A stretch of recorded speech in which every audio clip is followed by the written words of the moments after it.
Guys, welcome to study with Pooja. आज हम लोग पॉलिटी के बारे में आगे कंटिन्यू पढ़ते हैं। और पॉलिटी के बारे में आपने पिछले लेक्चर में क्या पढ़ा था उससे कनेक्ट करते हुए, क्योंकि पिछले लेक्चर में आपने केंद्र राज्य संबंध पढ़ा था, यानी केंद्र और राज्य के मध्य प्रशासनिक संबंध क्या क्या है, विधायी संबंध क्या क्या है। तो यानी प्रशासनिक संबंध, विधायी संबंधों के बारे में आपने अध्ययन किया था। और आज हम लोग केंद्र को नहीं देकर के, बल्कि एक राज्य से दूसरे राज्य के मध्य कुछ विवाद होते रहते हैं, उनको यानी उन विवादों को सुलझाने के लिए कुछ परिषदें गठित की जाती हैं, उनके बारे में अध्ययन करने वाले हैं। तो डियर एस्पिरेंट, अगर आपने अभी तक की मेरे चैनल को सब्सक्राइब नहीं किया है तो सब्सक्राइब कर दें, बेल आइकन को प्रेस कर दें, जिससे आने वाली वीडियो की नोटिफिकेशन आपको मिल जाएगी। तो आइए डिस्कस करते हैं यहाँ पर इंटर स्टेट रिलेशन, यानी अंतरराज्यीय संबंधों के बारे में। चूंकि आपने इससे पहले भाग 12 तक की, यानी भाग 12 में भी भाग 12 कहाँ से कहाँ बिलोंग करता है, तो भाग 12 जो है वो 264 से 300 का आर्टिकल तक की भाग 12 है। तो यहाँ पर बेसिकली आज हम लोग भाग 13 देखेंगे। और जो इससे संबंधित आर्टिकल होंगे, इंटर स्टेट रिलेशन से संबंधित जो आर्टिकल होते हैं उनके बारे में अध्ययन करेंगे। तो आइए डिस्कस करते हैं अपनी कंटिन्यू करते हुए पॉलिटी की सीरीज को। तो आज बेसिकली हम लोग पढ़ रहे हैं इंटर स्टेट रिलेशन। तो देखें, दो वर्ड होते हैं, इंटर स्टेट कह दें और एक इंटरा स्टेट। यानी अब इन दोनों वर्डों में कंफ्यूजन नहीं होना है आपको। यानी इंटर स्टेट किसे कहते हैं, इंटर स्टेट रिलेशन, यानी एक जैसे राजस्थान हो गया, दूसरा यूपी हो गया या बिहार हो गया, क्योंकि ये अलग अलग स्टेट हैं तो अलग अलग स्टेट के मध्य कोई विवाद होगा। यानी अभी आप समझने की कोशिश करें कि यानी दोनों के मध्य, दो स्टेट के मध्य कब विवाद हो सकता है। दो स्टेट के मध्य विवाद की जड़ यानी हो सकता है, क्योंकि आप देखते हैं जैसे नदियों का प्रवाह है, तो नदियां आप देखते हैं एक उद्गम कहीं होता है और जो है उद्गम के बाद यानी वो अपना मुहाना दूसरी जगह बना रही हैं और कितने कितने राज्यों से होकर जाती है। तो आप देखते हैं जब एक ही नदी, मान लिया वो 3-4 राज्यों से होकर जा रही है, तो उसके पानी को लेकर हो सकता है किसी स्टेट में विवाद हो जाए, यानी कि इतना पानी हम यूज़ करेंगे, दूसरा स्टेट की इतना पानी मुझे यूज़ करना चाहिए कि इतने, क्योंकि ज़्यादा एरिया में मेरे यहाँ नदी का जो है क्षेत्रफल पानी का पड़ रहा है। तो इस बेसिस पे विवाद होते रहते हैं।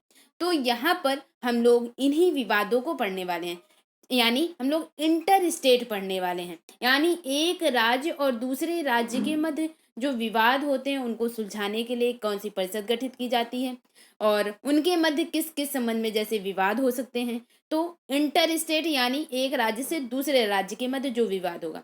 इंटरा क्या होता है, इंटरा यानी एक ही राज्य में, यानी उसी राज्य में कोई विवाद हो जाए, उस बेसिस पे उसको कहते हैं इंटरा। इंटरा मतलब राजस्थान है तो राजस्थान के ही किसी मुद्दे पर, उन्हीं क्षेत्रीय जगहों पर कोई विवाद हो जाए, तो ये राजस्थान यानी बड़ा वाला मेजर आप देखें रेक्टेंगल, और इस राजस्थान में ही किसी एक कोई विषय हुआ, उनमें क्षेत्रीय विषयों पर, क्षेत्रीय मुद्दों पर जो है कोई जो है विवाद हो जाए, उसे कहेंगे इंट्रा स्टेट है, यानी एक ही राज्य के अंदर। और इंटर स्टेट यानी दो या दो से अधिक राज्यों के मध्य जो विवाद होता है।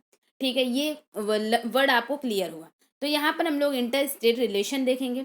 तो यहाँ पर आप देखें कि यहाँ पर इंटर स्टेट रिलेशन और क्या क्या संबंध होते हैं। सबसे पहली बात कि इंटर स्टेट यानी दो राज्यों के मध्य विवाद के क्या क्या कारण हो सकते हैं, किन मुद्दों पर बात की जाएगी। तो सबसे पहले मूलतः 4 कारण हैं जो इंटर स्टेट को डिफाइन करेंगे। यानी दो या दो से अधिक राज्यों के मध्य, या तो वो जल का कारण हो सकता है, या फिर व्यापार के बारे में कि कौन सा राज्य कहाँ पर टैक्स लेगा, या फिर व्यापार वाणिज्य के बारे में दो राज्यों के मध्य विवाद हो सकता है, या कौन कौन सी स्वतंत्रताएं हैं, यानी क्या क्या कनेक्टिविटी है। तो यानी 4 मुद्दों पर हम लोग बात करेंगे। कौन कौन से 4 मुद्दे हैं वो, जल विवाद न्याय निर्णय, यानी जल अगर डिस्ट्रीब्यूट हो रहा है दो या दो से अधिक राज्यों में, तो इसका न्याय निर्णय कौन करेगा, कौन सा राज्य कितना पानी यूज करेगा। तो इस विवाद का निपटारा करने के लिए, यानी जल विवाद कैसे होगा, किस आर्टिकल में होगा, इसके बारे में हम लोग डिस्कस करेंगे। यानी पूरे चैप्टर का ओवरव्यू है इन 4 बिंदुओं में। यानी जल विवाद के बारे में पढ़ेंगे। दूसरा है अंतर्राज्यीय परिषद, यानी केंद्र और राज्य के मध्य जब विवाद होता है या फिर एक राज्य से दूसरे राज्य के मध्य विवाद होने पर उसको सुलझाने के लिए, उस विवाद के लिए किसका गठन किया जाता है? अंतर्राज्यीय परिषद का गठन किया जाता है। तो यहाँ पर हम लोग अंतर्राज्यीय परिषद, कौन कौन से इसमें मेंबर होते हैं, कैसे इसका गठन हुआ अंतर्राज्यीय परिषद, कहाँ से ये विचार आया अंतर्राज्यीय परिषद का, चूंकि सरकारिया आयोग से आया था ये विचार। तो अंतर्राज्यीय जो है परिषद का द्वारा समन्वयता, यानी अंतर्राज्यीय परिषद के बारे में पढ़ेंगे। यानी 2 राज्यों के मध्य विवाद को सुलझाने के लिए अंतर्राज्यीय परिषद का गठन किया जाता है। तीसरा पॉइंट है, यानी तीसरा बिंदु हम लोग क्या डिस्कस करेंगे? तो तीसरा बिंदु है सार्वजनिक कानून, यानी जो पब्लिक एक्ट्स होते हैं, सार्वजनिक कानून हो गए, दस्तावेज हो गए और न्यायिक प्रक्रिया को पारस्परिक मान्यता। यानी अगर एक राज्य ने कोई कानून और लॉ बनाया, चूंकि दूसरा राज्य उस कानून और लॉ को मानने के लिए बाध्य नहीं है, लेकिन कुछ ऐसे मुद्दे होते हैं जो एक स्टेट ने बनाया और उससे सार्वजनिक हित हो रहा है, तो उसे अन्य राज्य भी अपना सकते हैं। यानी इन सब के बारे में सार्वजनिक कानून, दस्तावेज और न्यायिक प्रक्रियाओं में क्या क्या पारस्परिक मान्यता है, उसके बारे में ये तीसरा टॉपिक होगा हम लोगों का। और चौथा टॉपिक जो है अंतर्राज्यीय व्यापार, वाणिज्य और समागम की स्वतंत्रता। यानी चौथा पॉइंट हम लोग डिस्कस करेंगे कि एक राज्य से दूसरे राज्य के मध्य व्यापार की क्या क्या स्वतंत्रताएं हैं, कौन सी इसमें रिस्ट्रिक्शन लगाए जाते हैं। तो चौथे पॉइंट पर हम लोग इसे डिस्कस करेंगे। आई होप आपको इस चैप्टर का सार समझ में आ गया। ये हम लोग बेसिकली पढ़ने के सब्जेक्ट के बारे में, यानी पढ़ने वाले के सब्जेक्ट के बारे में। तो आइए डिस्कस करते हैं। तो यहाँ पर आप देखेंगे कि भारतीय संघीय व्यवस्था की सफलता मात्र केंद्र और राज्यों के बीच संबंधों से नहीं, यानी सिर्फ सेंटर और स्टेट के मध्य अच्छे रिलेशनशिप, अच्छी बॉन्डिंग होने से ही ये काम नहीं चल जाएगा।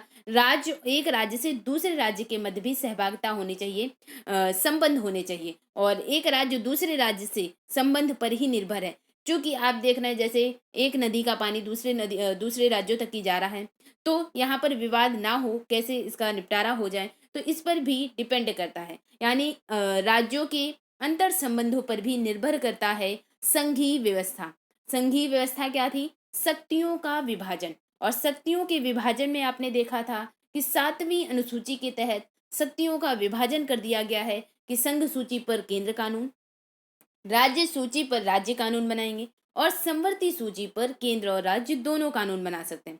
तो यहाँ पर यानी कुछ ऐसे विवाद हैं जिन पर वो हो सकते हैं वो राज्यों के मुद्दे हों, राज्यों का विषय है, लेकिन उन पर कानून और नियम बनाने की जो पावर है वो सेंटर या संसद को दे दी गई है। तो आइए डिस्कस करते हैं। यानी ये 4 विवाद हैं। तो सबसे पहले हम लोग डिस्कस करते हैं पहला विवाद, यानी हम लोग पहला टॉपिक, अंतर्राज्यीय जल विवादों का न्याय निर्णय कैसे होता है। तो आइए डिस्कस करते हैं।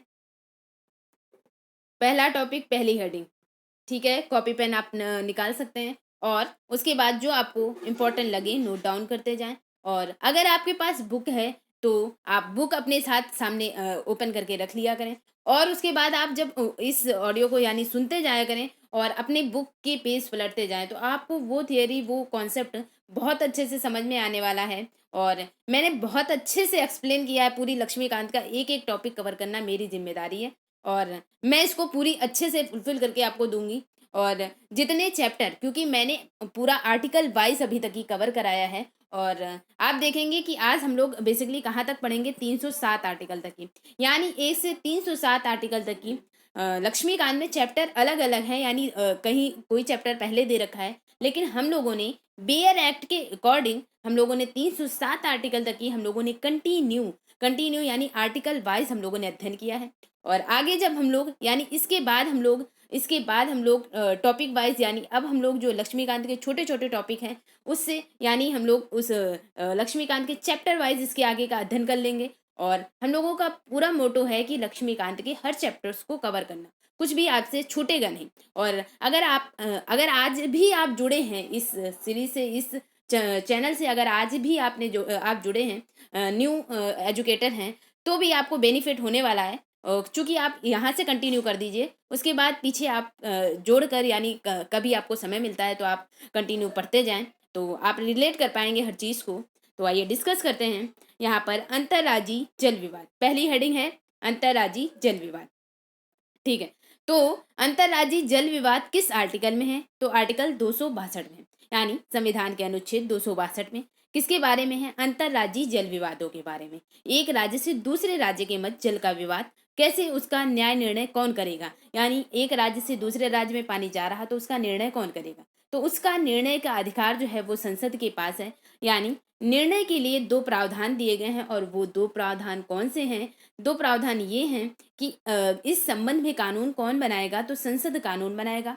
संसद कानून बनाकर अंतर्राज्यीय नदी और नदी घाटियों के जल के प्रयोग, बंटवारे और नियंत्रण से संबंधित किसी भी विषय विवाद पर, यानी शिकायत होगी तो न्याय निर्णय करने का अधिकार, न्याय निर्णय करने का पावर किसके पास है?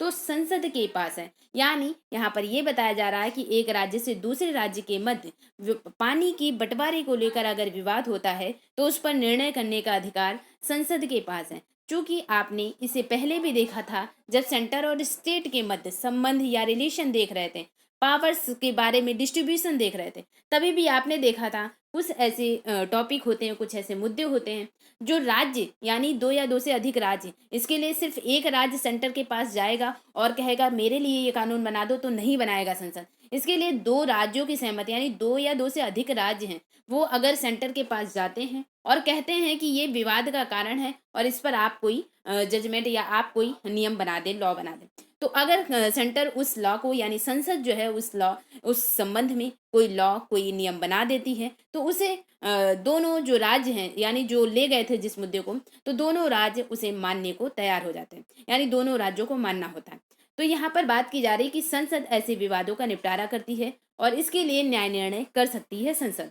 फिर दूसरा टॉपिक है कि दूसरा पॉइंट है कि संसद चाहे तो इन विवादों को निपटाने के लिए उच्चतम न्यायालय या इनका उपयोग कर सकती है। लेकिन ये कहा जाता है कि इंटर स्टेट, यानी इन संबंधों में सर्वोच्च न्यायालय और उच्च न्यायालय को रिस्ट्रिक्शन लगाया गया है कि सर्वोच्च न्यायालय ना ही न्यायिक समीक्षा कर सकता है इस संबंध में, और न ही इन कानूनों में इसमें कोई नियम बना सकता है। तो लेकिन संसद के पास पावर है कि संसद यह भी व्यवस्था कर सकती है, यानी यहाँ पर आप देखेंगे कि संसद यह भी व्यवस्था कर सकती है कि ऐसे किसी विवाद में ना ही उच्चतम न्यायालय यानी सर्वोच्च न्यायालय और ना ही कोई अन्य न्यायालय अपने अधिकार क्षेत्र का प्रयोग करे। यानी सर्वोच्च न्यायालय और जो अन्य न्यायालय हैं, यानी सर्वोच्च न्यायालय और अन्य न्यायालय को अपने अधिकार क्षेत्र के प्रयोग करने से वंचित रख सकती है कौन? संसद। यानी मेजॉरिटी इसमें मेजर पावर किसको दी गई है? पार्लियामेंट को दी गई है, संसद को दी गई। तो अब जब संसद के पास पावर दे दी गई कि संसद ही कानून लॉ बना सकती है, संसद चाहे तो वहां पर सुप्रीम कोर्ट को भी मतलब इन्वॉल्व नहीं कर सकती है, सुप्रीम कोर्ट भी ऐसे विवादों का निपटारा नहीं कर सकता। तो इस संबंध में संसद ने क्या किया? इस संबंध में, यानी उसने देखा कि नदियों से संबंधित विवाद आते रहते हैं, तो इस संबंध में संसद ने दो नियम बनाए। यानी चूंकि संसद के पास पावर है तो इस संबंध में संसद ने दो नियम बनाए इनका निपटारा करने के लिए, और एक तरह से उसने अधिनियम बना दिया, एक्ट बना दिया कि ऐसा कोई विवाद होता है तो इस अधिनियम के थ्रू उस पर निपटारा किया जाएगा। यानी कौन कौन से दो नियम बनाए इन विवादों को निपटारा करने के लिए? चूंकि टॉपिक आप क्या पढ़ रहे हैं? अंतर्राज्यीय जल विवाद। यानी अब आपका माइंड मेकअप यही होना चाहिए कि जल का डिस्ट्रीब्यूशन कैसे कैसे होना है, यानी एक राज्य से दूसरे राज्य के मध्य कितना जल का बंटवारा होना है और उसके लिए क्या नियम बनाए जा रहे हैं। तो चूंकि पावर है संसद के पास, तो संसद ने इस संबंध में दो नियम बनाए अंतर्राज्यीय जल विवाद के लिए कि कैसे इसको निपटाया जाए। तो दो जो नियम बनाए वो कौन कौन से हैं? पहला है नदी बोर्ड अधिनियम। नदी बोर्ड अधिनियम, यानी संसद ने 1956 में ही दो नियम बनाए, 1956। और जब भी आप ऐसी कोई स्पेसिफिक डेट नाम लें तो इससे संबंधित जुड़े हुए फैक्ट आपको पता होने चाहिए, क्योंकि अगर आपने बोला कि 1956 तो आपको पता होना चाहिए कि 1956 में 7वां संविधान संशोधन आया था, 1956 में राज्यों के पुनर्गठन अधिनियम पारित हुआ, 1956 में यानी 7वें संविधान संशोधन 1956 से ही भाग 7 जो है वो निरसित किया गया। संविधान का जो भाग 7 है, चूंकि वो निरसित है ना, तो भाग 7 जो है वो निरसित किया गया। और 1956 में ही आप देख रहे हैं कि दो अधिनियम बनाए गए, यानी दो। तो कौन कौन से? 1956 में अंतर्राज्यीय जल विवाद से संबंधित तो नदी बोर्ड अधिनियम नदी बोर्ड अधिनियम 1956 बनाया गया। और दूसरा जो है, दूसरा कौन सा लॉ बनाया गया, तो जल विवाद अधिनियम 1956 बनाया गया। जल विवाद अधिनियम अधिनियम 1956 यानी 1956 में ही संसद ने दो कानून, दो लॉ बना दिए। एक बनाया अधिनियम। अधिनियम का मतलब क्या होता है? एक्ट या अधिनियम, आप बहुत अच्छे से परिचित हैं। जब कोई लॉ इनेक्ट हो जाता है, यानी जब कोई लॉ जो है पारित हो जाता पूरी तरह से दोनों सदनों से, राष्ट्रपति के हस्ताक्षर से, तो उसको कह दिया जाता है एक्ट या अधिनियम। तो इसके लिए दो अधिनियम बनाए। नदी बोर्ड अधिनियम 1956 में बनाया और जल विवाद अधिनियम 1956 बनाया। संसद ने इन विवादों को, जल से संबंधित विवादों को निपटाने के लिए स्पेसिफाई कर दिया, एक अधिनियम बना दिया। इसी के थ्रू आपकी प्रॉब्लम सुनी जाएगी, समझी जाएगी। अब जब इन बोर्डों को बना दिया, यानी नदी बोर्ड अधिनियम बना दिया, तो ये कार्य क्या करेगा? तो ये जो नदी बोर्ड बनाया गया, चूंकि आप देख रहे हैं एक नदी का पानी जो है वो कई राज्यों में, यानी आपने देखा जैसे कावेरी जल विवाद कई बार न्यूज़पेपर में रहता है, तो कावेरी जल विवाद जैसे है, क्योंकि इसका पानी जो है आप देख रहे हैं कि आंध्र प्रदेश, तमिलनाडु, तो दो या दो से अधिक राज्यों के मध्य जब विवाद है, तो इसको निपटाने के लिए एक जैसे नदी बोर्ड अधिनियम बनाया। तो जो नदी बोर्ड अधिनियम है, इसमें यानी क्योंकि ये नदियों का पानी एक राज्य से दूसरे राज्य जा रहा है, तो यहाँ पर एक बोर्ड गठित कर दिया जाता है। बोर्ड जो कि इसकी बोर्ड का कार्य क्या होता है? नदी बोर्ड अधिनियम जो है, नदी बोर्ड अधिनियम, इसका कार्य क्या होता है? यानी नदी बोर्डों की स्थापना और संबंधित राज्यों की नदी बोर्ड की स्थापना जो है वो क्यों की गई है, ये नदी बोर्ड क्यों बनाया गया? तो इसका कार्य है कि अगर राज्यों के मध्य, यानी राज्यों के निवेदन पर केंद्र सरकार द्वारा उन्हें सलाह देने के कारण नदी बोर्डों की स्थापना हुई। और नदी बोर्ड जो बनाए गए, तो यहाँ पर ये नदी बोर्डों का जैसे विकास हो गया या नियंत्रण हो गया, तथा विकास के लिए नदी बोर्डों की स्थापना की गई है। यानी नदी बोर्ड क्यों बनाए गए? नदी बोर्ड अधिनियम का उद्देश्य है कि जो अंतर्राज्यीय नदी है और नदी घाटियां हैं, उन नदी घाटियों के नियंत्रण और विकास के लिए नदी बोर्डों की स्थापना की गई है, नदी बोर्ड बनाए गए। और नदी बोर्ड की स्थापना जो है वो संबंधित जो भी राज्य होते हैं उनके निवेदन पर कौन बनाने की सलाह देता है? यानी केंद्र सरकार द्वारा उन्हें सलाह देने हेतु की जाती है नदी बोर्ड की स्थापना। और जो दूसरा लॉ बनाया, अंतर्राज्यीय जल विवाद अधिनियम, अंतर्राज्यीय जल विवाद अधिनियम, ये भी 1956 में ही संसद द्वारा बनाया गया।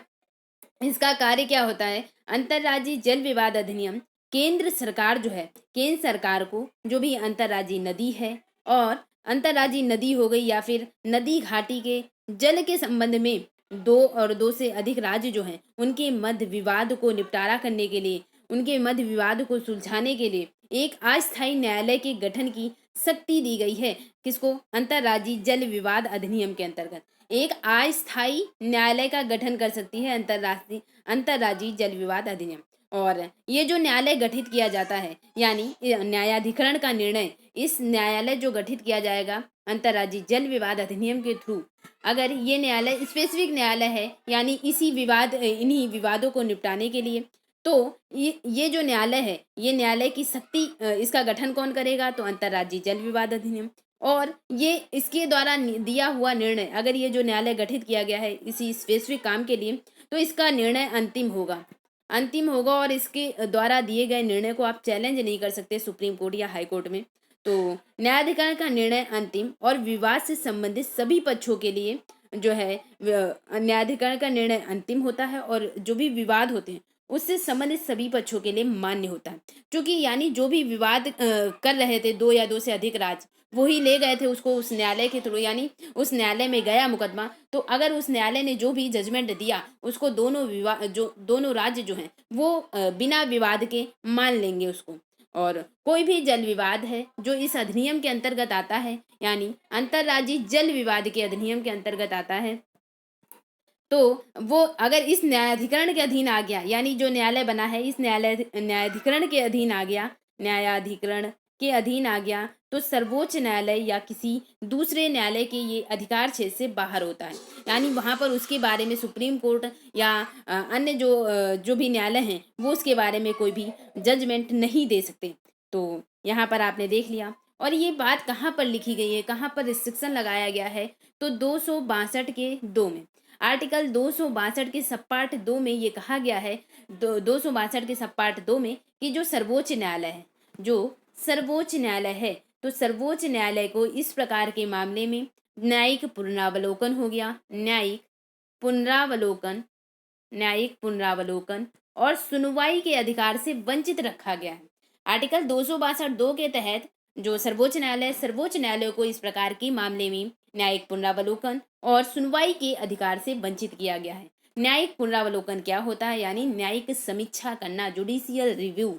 तो आप इस शब्द से बहुत अच्छे से परिचित हैं। जुडिशियल रिव्यू क्या होता है, यानी सुप्रीम कोर्ट ये जांच पड़ताल नहीं कर सकता कि ये जो न्यायाधिकरण बनाया गया था, इसने सही जजमेंट दिया है या गलत जजमेंट दिया है, तो इस पर कोई न्याय निर्णय नहीं करेगा।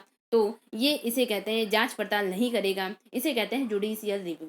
तो आपने देखा ये 262 आर्टिकल था, अंतर्राज्यीय जल विवाद 262, और 262 के सब पार्ट 2 में सुप्रीम कोर्ट पर रिस्ट्रिक्शन लगाया गया है कि वो इस तरह के मामलों की जुडिशियल रिव्यू नहीं करेगा और सुनवाई के अधिकार से उसको वंचित रखा गया। तो ये तो हुआ अंतर्राज्यीय जल विवाद। तो आइए देखते हैं कि अभी तक ही कितने जल विवाद हुए हैं। तो वर्तमान में, यानी अभी तक की अगर करंट सिचुएशन ली जाए, तो 9 विवाद जो हैं वो नदियों से संबंधित 9 विवाद हो चुके हैं। यहाँ पर अगर 5th एडिशन है आपके पास, तो आपको 8 ही लिखे मिलेंगे, और आप एक इसमें और ऐड कर सकते हैं नवा जो विवाद हुआ। और नवा विवाद कौन सा है, तो महानदी जल विवाद। यहाँ पर आप डाल दें महानदी जल विवाद न्यायाधिकरण, महानदी जल विवाद न्यायाधिकरण। और कब की बात है, 2018। और किसके किसके मध्य, किन किन राज्यों के मध्य जो है विवाद है, विवाद का कारण है, तो उड़ीसा और छत्तीसगढ़। तो उड़ीसा और छत्तीसगढ़ के मध्य महानदी जल विवाद न्यायाधिकरण गठित किया गया। तो न्यायाधिकरण क्या है, अब आप इस शब्द से परिचित हैं, क्योंकि अंतर्राज्यीय न्यायाधिकरण है कि अंतर्राज्यीय जल विवाद, अंतर्राज्यीय जल विवाद अधिनियम 1956 जो कि संसद ने बनाया, और संसद के बाद संसद ने इसे बनाया और इसने न्यायाधिकरण को बनाया। इस तरह के मामलों की सुनवाई के लिए एक स्पेसिफिक न्यायालय गठित कर दिया जाता है, उसे कह रहे हैं न्यायाधिकरण। यानी इनके अधिकरण में, इस संबंध में ये जो न्याय है ये किसके अधिकरण में आ रहा है, इनके अधिकरण में, यानी एक स्पेसिफिक न्यायालय बना दिया। तो उसके बारे में ना ही सुप्रीम कोर्ट और ना ही अन्य जो है अन्य न्यायालय आ रहे हैं, उनके इसके अधिकार क्षेत्र से बाहर रखे गए। तो इस तरह के अभी तक की यानी 9 जो विवाद हैं वो किससे संबंधित हैं, तो 9 विवाद जो हैं वो अंतर्राज्यीय जल विवाद न्यायाधिकरण, 9 जो है न्यायाधिकरण गठित किए गए हैं अब तक के लिए।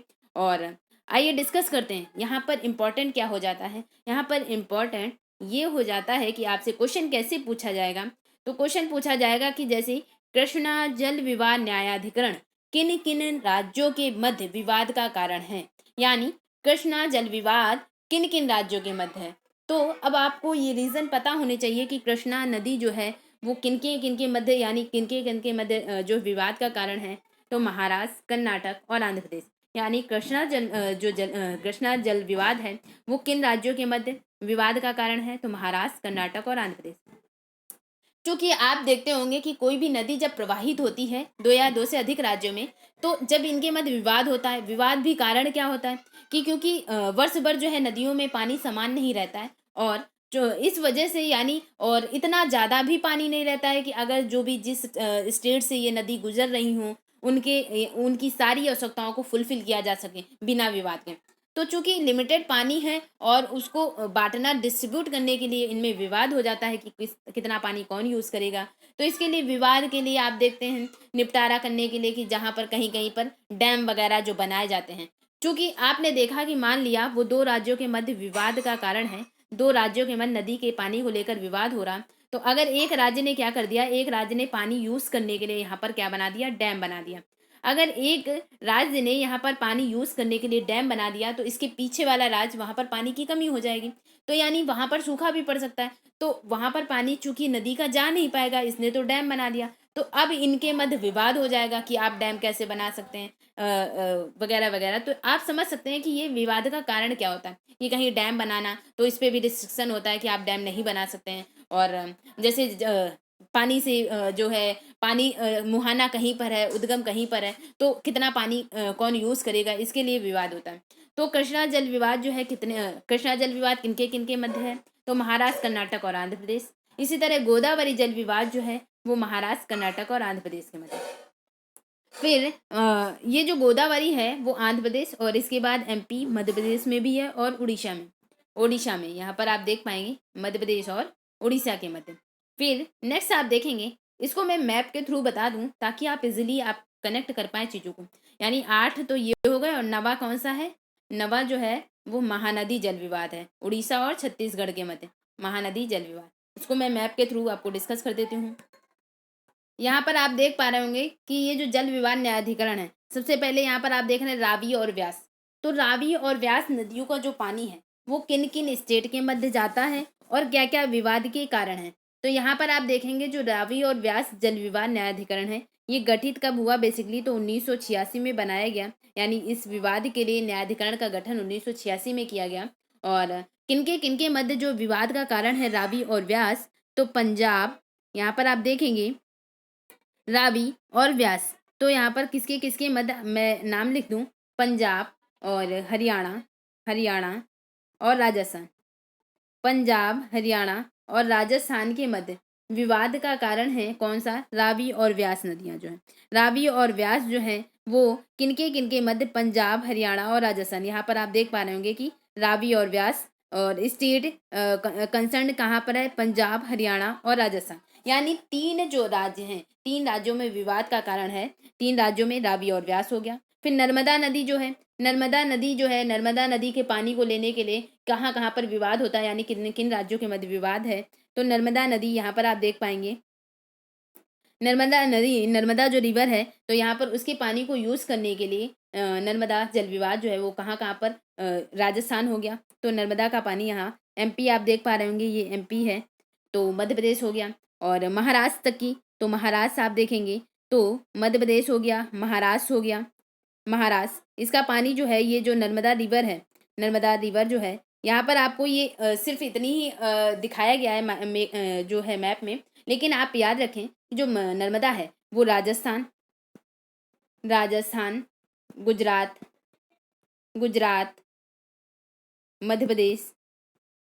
मध्य प्रदेश और महाराष्ट्र।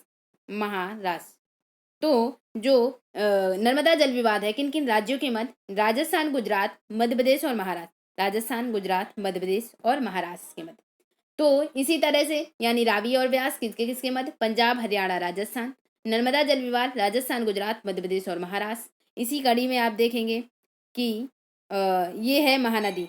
तो जो महानदी है ये महादायी है, और महानदी जो है यहाँ पर नहीं डिस्कशन की गई है, क्योंकि महानदी बाद में आपने देखा 2018 में महानदी जल विवाद आया। और किसके किसके मध्य महानदी जल विवाद, उड़ीसा और छत्तीसगढ़ के मध्य। ठीक है, तो यहाँ पर महादायी जल विवाद जो है वो महादायी जल विवाद गोवा, कर्नाटक और महाराष्ट्र के मध्य। महादायी जल विवाद किसके मध्य है, गोवा, कर्नाटक और महाराष्ट्र। यहाँ पर आप देख पा रहे होंगे गोवा, कर्नाटक और महाराष्ट्र के मध्य महादायी जल विवाद। और वंशधारा जल विवाद जो है, वो उड़ीसा और आंध्र प्रदेश के मध्य है। ओडिशा और आंध्र प्रदेश, एपी और उड़ीसा, यहाँ पर आप देख पा रहे हैं उड़ीसा और आंध्र प्रदेश के मध्य वंशधारा जल विवाद है।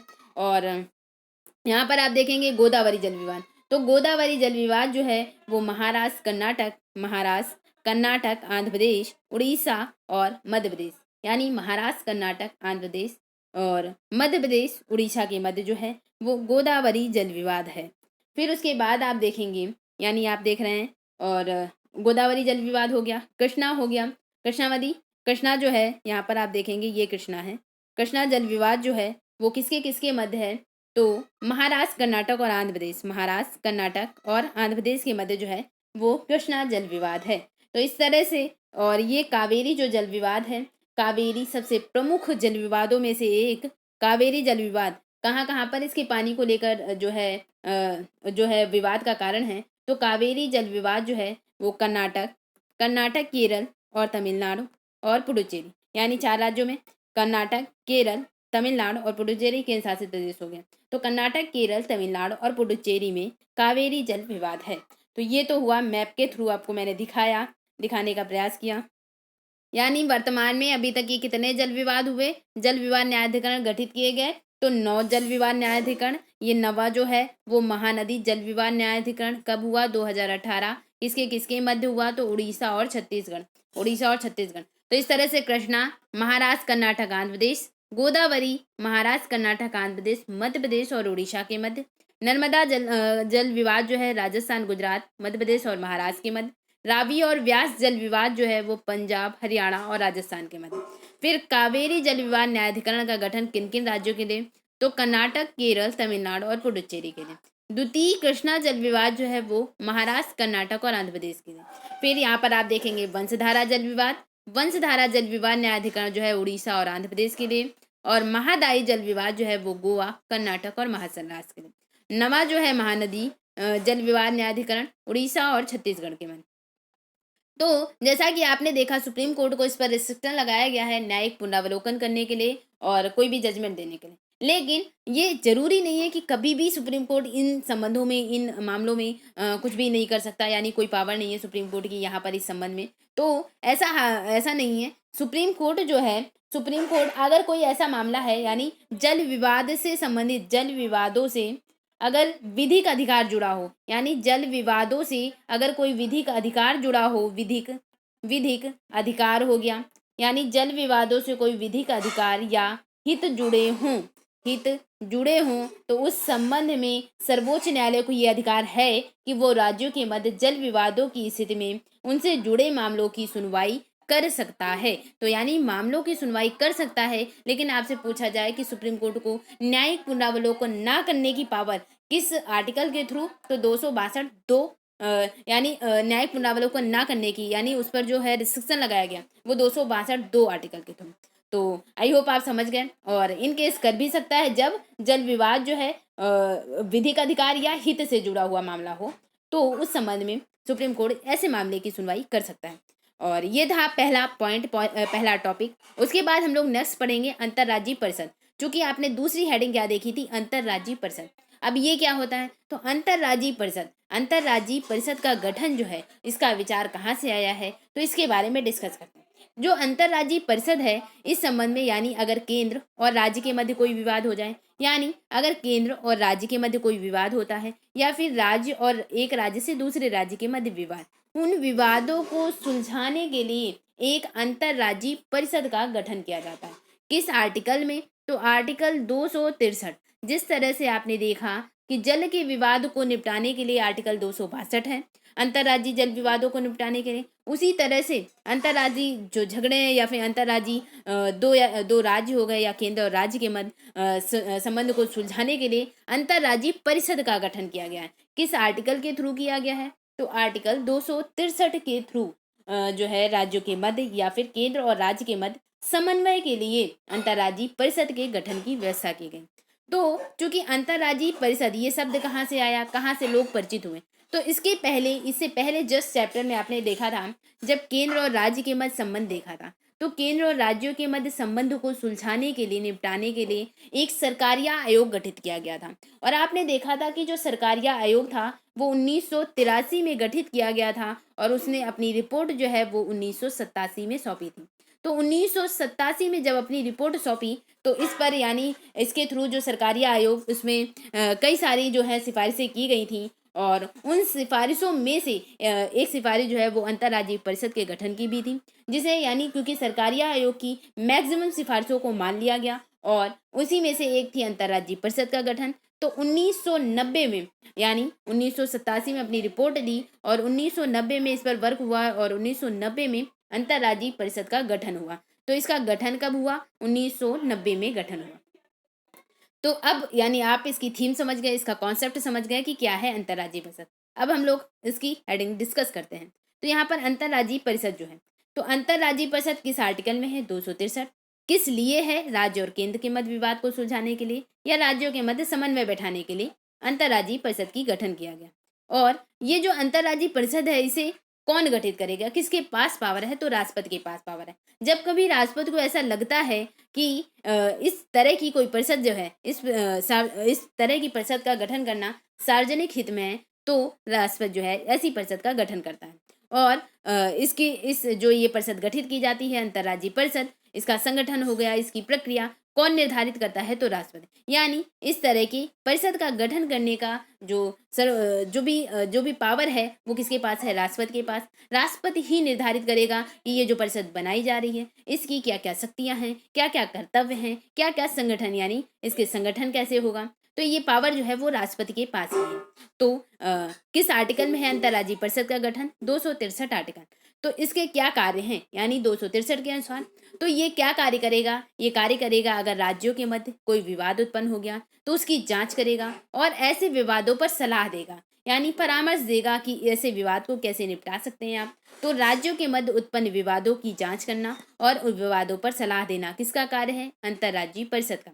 फिर नेक्स्ट आप देखेंगे दूसरा काम क्या है? दूसरा ये है कि जिनमें उन विषयों पर जिनमें राज्य और केंद्र राज्यों का समान हित हो उस पर अन्वेषण करेगी, जांच पड़ताल करेगी, विचार विमर्श करना किसका कार्य है? अंतर्राज्यीय परिषद का। यानी केंद्र और राज्य के समान हित में कोई सब्जेक्ट यानी कोई ऐसा विषय है जिससे केंद्र और राज्यों का समान हित जुड़ा हुआ हो या फिर जिनमें राज्यों के मध्य समान हित जुड़ा हो तो उस पर विचार विमर्श करेगी अंतर्राज्यीय परिषद। तीसरा पॉइंट है कि कुछ ऐसे सब्जेक्ट हैं जिनमें विशेष तौर पर नीति और इसके क्रियान्वयन में बेहतर समन्वय के लिए संतुष्टि करना, यानी ऐसा सब्जेक्ट जिस पर कोई विशेष नीति, कोई रणनीति बना करके, कोई योजना बना करके कार्यान्वयन किया जा सकता है तो उसकी संस्तुति करेगी, यानी ऐसी योजना बननी चाहिए, ऐसा परामर्श देगी। वो कौन? अंतर्राज्यीय परिषद। तो आई होप अंतर्राज्यीय परिषद का आप काम समझ गए। केंद्र और राज्यों के मध्य विवाद को सुलझाने के लिए कोई जो नीति योजना बना सकती है, परामर्श दे सकती है, विचार विमर्श करने का जो पावर है वो अंतर्राज्यीय परिषद के पास है। गठन कौन करेगा? राष्ट्रपति। क्या क्या शक्तियां, कार्य हैं वो भी राष्ट्रपति ही डिसाइड करता है। नेक्स्ट आप देखेंगे जो परिषद है यानी अंतर्राज्यीय परिषद, वो अंतर्राज्यीय विवाद पर जांच करने के लिए, सलाह देने के लिए सर्वोच्च न्यायालय के अनुच्छेद यानी उच्चतम न्यायालय के अनुच्छेद 131 के अंतर्गत सरकार के मध्य जो भी कानूनी विवाद हैं उनके निर्णय का अधिकार क्षेत्र के संपूरक है। यानी अंतर्राज्यीय परिषद जो है तो अंतर्राज्यीय परिषद जो है वो जो भी विवाद हो गए यानी केंद्र राज्य के मध्य, तो यहाँ पर आर्टिकल 131 क्या कहता है? तो आर्टिकल 131 कहता है क्या ये परिषद यानी ये जो अंतर्राज्यीय परिषद जो बनाई जा रही है तो ये अंतर्राज्यीय परिषद क्या जो भी निर्णय देती है यानी इसका कार्य है सिर्फ और सिर्फ परामर्श देना। यानी अंतर्राज्यीय परिषद न्यायालयों से अलग है क्योंकि न्यायालय के निर्णय जो है वो बाध्यकारी होते हैं, चाहे वो आपने देखा न्यायाधिकरण न्यायालय बनाया जाए या कोई भी न्यायालय। तो चूंकि इसके जो निर्णय हैं वो न्यायालय के द्वारा दिए गए निर्णय से भिन्न है। न्यायालय पर यानी फोर्स होता है कि न्यायालय जो है न्यायालय द्वारा निर्णय को दिए गए निर्णय को राज्य मानने के लिए बाध्य होते हैं। लेकिन जो अंतर्राज्यीय परिषद है ये सिर्फ और सिर्फ परामर्श देने का कार्य करती है, एक सलाहकारी है और इसका कार्य सिर्फ सलाहकारी है, ना कि न्यायालय की तरह अनिवार्य रूप से मान्य निर्णय देना। तो अंतर्राज्यीय परिषद हो गया, किस आर्टिकल में गठित की गई है? 263 आर्टिकल। तो अभी तक की कितनी अंतर्राज्यीय परिषद गठित की गई हैं, यानी कौन कौन सी अंतर्राज्यीय परिषद जो है यानी राष्ट्रपति द्वारा गठित की गई हैं, किस किस विषय पर गठित की गई हैं? तो आर्टिकल 263 के द्वारा जो राष्ट्रपति है राष्ट्रपति जो है संबंधित विषयों पर नीति करने के लिए, उनके कार्यान्वयन के लिए, बेहतर समन्वय के लिए निम्न परिषदों का जो है गठन कर चुका है। और कौन कौन सी परिषद का गठन किया है? तो यहाँ पर आप देखेंगे कि अभी तक की जैसे केंद्रीय स्वास्थ्य परिषद, ये क्या हुआ? एक अंतर्राज्यीय परिषद यानी राज्यों के मध्य जो है विवाद को निपटाने के लिए या फिर केंद्र और राज्य के विवाद को निपटाने के लिए एक परिषद गठित की गई। तो परिषद क्या हुआ? स्वास्थ्य के संबंध में यानी केंद्रीय स्वास्थ्य परिषद का गठन किया गया। दूसरा, केंद्रीय स्थानीय सरकार और शहरी विकास परिषद का गठन किसके माध्यम से? राष्ट्रपति करेंगे। फिर तीसरा क्या है? बिक्री कर हेतु उत्तर पूर्वी, पश्चिमी और दक्षिणी क्षेत्रों के लिए 4 क्षेत्रीय परिषदें। तो जो क्षेत्रीय परिषद क्या होता है अभी हम लोग डिस्कस करेंगे कि क्षेत्रीय परिषद क्या होता है। यानी आप जो जोन आप देखते हैं और अभी हम बेसिकली बहुत अच्छे से कनेक्ट करेंगे इसको। तो 4 क्षेत्रीय परिषद जो है वो बिक्री कर हेतु यानी बिक्री कर टैक्स कहाँ पर ज़्यादा लगेगा, कहाँ पर कम लगेगा, किस आधार पर इसका जो है मान्य होगा। तो यहाँ पर आप देखते हैं जो बिक्री कर हेतु है उत्तर पूर्वी, उत्तरी, पूर्वी, पश्चिमी, दक्षिणी के लिए 4 क्षेत्रीय परिषदों का गठन किया गया। फिर यहाँ पर आप देखते हैं कि जो भारतीय दवा है तो भारतीय दवा की केंद्रीय परिषद और होम्योपैथी की क्षेत्रीय परिषद का गठन संसद के अधिनियम के अंतर्गत किया गया था। यानी इस तरह की परिषदें आपने देखा, केंद्रीय स्वास्थ्य परिषद, केंद्रीय स्थानीय सरकार और शहरी विकास परिषद, उत्तर पूर्वी पश्चिमी दक्षिणी क्षेत्रों के लिए 4 क्षेत्रीय परिषदों का गठन, और होम्योपैथी की क्षेत्रीय परिषद और भारतीय दवा की केंद्रीय परिषद का गठन जो है इसी अंतर्राज्यीय परिषद के अधिनियम के अंतर्गत किया गया। तो यहाँ पर जो ये है कि अंतर्राज्यीय परिषद की स्थापना, तो अंतर्राज्यीय परिषद की स्थापना का सेंस है कि अंतर्राज्यीय परिषद का विचार कहाँ से आया, कहाँ से ये गठित की गई, कैसे ये माइंड मेकअप हुआ। तो इसके लिए, चूंकि इससे पहले जो है काफी विवाद होते रहते थे केंद्र और राज्यों के मध्य, चूंकि सूचियों का बंटवारा आपने देखा और उन सूचियों में संघ सूचियों को ज्यादा प्रायोरिटी दी गई है, ज्यादा महत्व दिया गया है, तो उन विवादों को निपटाने के लिए एक अंतर्राज्यीय परिषद के गठन का विचार दिया था सरकारी आयोग ने। तो यहाँ पर आप देखेंगे कि जो आर्टिकल 263 के तहत अंतर्राज्यीय परिषद का गठन किया गया है वो सरकारी आयोग की रिकमेंडेशन के अनुसार हुआ है। तो अंतर्राज्यीय परिषद की जो स्थापना है वो सरकारी आयोग 1983 से 87, 1983 में गठित किया गया, 87 में इसने अपनी रिपोर्ट दी थी। इतने साल में ये अपनी रिपोर्ट दिया इसने, और आर्टिकल 263 के अंतर्गत अंतर्राज्यीय परिषद की स्थापना के सुझाव दिए और 263 में ही अंतर्राज्यीय परिषद की गठन किया गया है।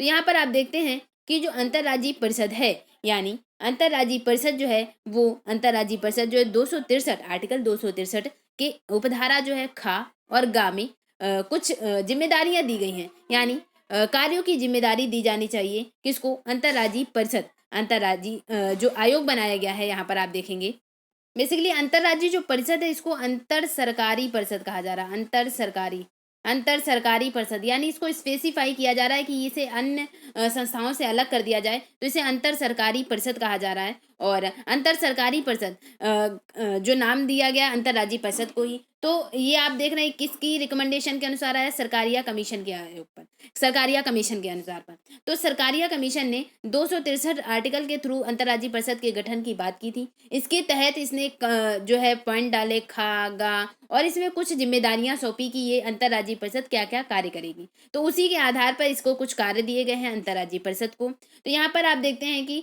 जब सरकारिया आयोग ने गठित हुआ, यानी रिपोर्ट दी 1987 में, और ये जब अंतर्राज्यीय परिषद गठित कब हुआ, 1990 में, और 1990 में किसकी सरकार होती है, तो 1990 में वीपी सिंह की सरकार होती है, वीपी सिंह की सरकार होती है। और इसके बाद आप देखते हैं पीवी नरसिम्हा राव की सरकार आती है, फिर चंद्रशेखर आते हैं। ठीक है, तो यहाँ पर हम लोग बात कर रहे हैं कि 1990 में किसकी सरकार है, वीपी सिंह की सरकार, और जनता पार्टी यानी जनता दल जो था, जनता दल सरकार है, और वीपी सिंह जो है प्रधानमंत्री हैं, जनता दल सरकार है 1990 में। तो 1990 में ही जनता दल सरकार और वीपी सिंह के नेतृत्व में ही अंतर्राज्यीय परिषद का गठन किया गया। तो अगर जब अंतर्राज्यीय परिषद गठित हो गई, और आप देख रहे हैं अंतर्राष्ट्रीय जो अंतर्राज्यीय परिषद जो है वो गठित कौन कर रहा है, यानी किसके पास श्रेय है, तो राष्ट्रपति ऐसी परिषद के कर्तव्य और इसके संगठन हो गए उसको परिभाषित करता है, निर्धारित करता है। तो इसके अंतर्गत जब अंतर्राज्यीय परिषद है तो गठित कर दी गई। अब इसमें कौन कौन से सदस्य होंगे, तो सबसे पहले जो अंतर्राज्यीय परिषद गठित की गई है तो इसके कोई ना कोई अध्यक्ष बनाए जाएंगे, क्योंकि गठित करने का श्रेय किसके पास है, राष्ट्रपति के पास। तो इसके अध्यक्ष कौन होंगे, अध्यक्ष होंगे प्रधानमंत्री, क्योंकि सारे कार्यों का जो सर्वे सर्वा है वो प्रधानमंत्री है। राष्ट्रपति तो सिर्फ नाम मात्र का प्रमुख है, तो इसका भी प्रमुख एक तरह से राष्ट्रपति ही था, लेकिन अध्यक्ष कौन है, वो प्रधानमंत्री है। तो अध्यक्ष हैं वो प्रधानमंत्री हैं, और इसके साथ साथ और कौन कौन से, चूंकि अंतर्राज्यीय परिषद केंद्र और राज्य या राज्यों के मध्य विवादों को निपटारा करने के लिए, तो मान लिया ये राजस्थान है, ये पंजाब है, राजस्थान और ये पंजाब, तो इनके लिए मान लिया जो ये अंतर्राज्यीय परिषद जो है गठित की गई। तो अंतर्राज्यीय परिषद में कौन कौन लोग शामिल होंगे, तो जिन जिन राज्य, यानी आप देख रहे हैं सभी राज्यों के मुख्यमंत्री होंगे, क्योंकि सभी राज्यों के लिए एक अंतर्राज्यीय परिषद का गठन किया गया है, तो सभी राज्यों के मुख्यमंत्री होंगे। अध्यक्ष जो होंगे वो प्रधानमंत्री होंगे, तो प्रधानमंत्री हो गए, सभी राज्यों के मुख्यमंत्री हो गए, केंद्र शासित प्रदेश जहां पर विधानसभाएं हैं जैसे दिल्ली पुडुचेरी और जम्मू कश्मीर, तो दिल्ली पुडुचेरी और जम्मू कश्मीर जहां पर विधानसभाएं हैं वो हो गए केंद्र शासित प्रदेश के प्रशासक हो गए। केंद्र शासित प्रदेश जितने भी हैं उनके प्रशासक, यानी उनके प्रमुख को क्या कहा जाता था, प्रशासक कहा जाता था। तो केंद्र शासित प्रदेशों के प्रशासक हो गए, और विधानसभा वाले केंद्र शासित प्रदेश जो हैं उनके मुख्यमंत्री हो गए, जैसे दिल्ली, पुडुचेरी, जम्मू कश्मीर। तो यहाँ पर आप देखते हैं जहाँ पर विधानसभाएं हैं उनके मुख्यमंत्री हो गए। फिर उसके बाद जैसे जो राष्ट्रपति शासन, अगर जहाँ पर राष्ट्रपति शासन लग जाता है तो राष्ट्रपति के अंडर में वो राज्य आ जाते हैं। तो राष्ट्रपति शासन वाले राज्यों के राज्यपाल भी जो हैं, राज्यों के राज्यपाल यानी कौन कौन है, तो सारे लोग लगभग आपको दिख रहे हैं। यानी नियुक्त किया किसने, तो राष्ट्रपति ने बनाया, प्रधानमंत्री अध्यक्ष हो गए और सभी राज्यों के जो मुख्यमंत्री हो गए वो अन्य सदस्यों में जैसे सभी राज्यों के मुख्यमंत्री हो गए, केंद्र शासित प्रदेशों के प्रमुख प्रशासक हो गए। और फिर जहाँ पर विधानसभाएं हैं, उनके मुख्यमंत्री हो गए। यानी उन केंद्र शासित प्रदेशों पे जहाँ पर विधानसभाएं हैं उनके मुख्यमंत्री, जहाँ पर विधानसभाएं नहीं हैं उनके जो है प्रमुख प्रशासक। और विधानसभा के बारे में आपने देख लिया, सभी राज्यों के मुख्यमंत्री हो गए, राष्ट्रपति हो गए, प्रधानमंत्री हो गए इसमें मेंबर। और मेंबर में आप राष्ट्रपति को ना चुने क्योंकि राष्ट्रपति ने गठित किया है, अध्यक्ष में प्रधानमंत्री है। उसके बाद जैसे कि कैबिनेट मंत्री हो गए, तो बचे कौन, जैसे कैबिनेट मंत्री हो गए, कैबिनेट मंत्री में जैसे गृह मंत्री हैं तो गृह मंत्री सहित। और परिषद के अध्यक्ष प्रधानमंत्री हैं और उनके द्वारा जो निर्मित 5 कैबिनेट मंत्री हैं स्वतंत्र प्रभार के, वो परिषद के स्थायी आमंत्रित सदस्य होते हैं। यानी जो कैबिनेट मंत्रालय है तो कैबिनेट मंत्री, 5 कैबिनेट मंत्री जो हैं या राज्य मंत्री जो स्वतंत्र प्रभार के हैं, परिषद के स्थायी आमंत्रित सदस्य होते हैं, स्थायी आमंत्रित सदस्य होते हैं। तो ये तो हो गया कि अंतर्राज्यीय परिषद में कौन कौन लोग समाहित होते हैं। फिर नेक्स्ट आप देखेंगे अंतर्राज्यीय परिषद हो गया, ठीक है, इसमें मेंबर कौन कौन हो गए, किस आर्टिकल के थ्रू हो रहा है, इसका विचार कहाँ से आया है और कौन इसका अध्यक्ष है, कौन गठित करने का श्रेय किसके पास है, ये आपने देख लिया। उसके बाद ये जो परिषद है यानी अंतर्राज्यीय परिषद तो गठित हो गई, मेंबर भी गठित हो गए, लेकिन चूंकि अंतर्राज्यीय परिषद है ये एक ही है पूरे भारत भर में। यानी यहाँ पर आप देख रहे हैं जो अंतर्राज्यीय परिषद है ये चूंकि आर्टिकल के थ्रू है तो एक बना दी गई स्पेसिफिक। तो यहाँ पर आप देखते हैं चूंकि समय समय पर सरकारें चेंज होती रहती हैं तो इनके अध्यक्ष, उपाध्यक्ष और इनके जो मेंबर हैं वो भी चेंज होते रहते हैं, इवन राष्ट्रपति भी चेंज होते रहते हैं। तो यहाँ पर आप देखते हैं कि जो अंतर्राज्यीय परिषद है, ये अंतर्राज्यीय परिषद के लिए कुछ स्थायी लोग भी होने चाहिए। तो स्थायी लोगों के लिए कोई समिति या कुछ भी परिषद की एक स्थायी समिति बना देनी चाहिए जिनके मेंबर जो है स्थायी हों, परमानेंट हों। तो यहाँ पर आप देखते हैं कि अंतर्राज्यीय परिषद जो हो गया केंद्र राज्य और केंद्र शासित जो भी हैं, केंद्र और केंद्र शासित प्रदेशों से संबंधित विषयों पर जो है न्याय निर्णय करने के लिए इसका गठन किया गया है। अंतर्राज्यीय परिषद का गठन किया गया है। तो यानी इसका उद्देश्य क्या है कि जो भी केंद्र और राज्य के मध्य या केंद्र और केंद्र शासित प्रदेशों के मध्य जो भी विवाद हो गए, विचार विमर्श हो गए, सलाह हो गई, उनको बढ़ावा देना है। और इसके जो कार्य हैं, इसके कार्य विचार विमर्श, अन्वेषण केंद्र और राज्य के साझा हित में निहित होते हैं।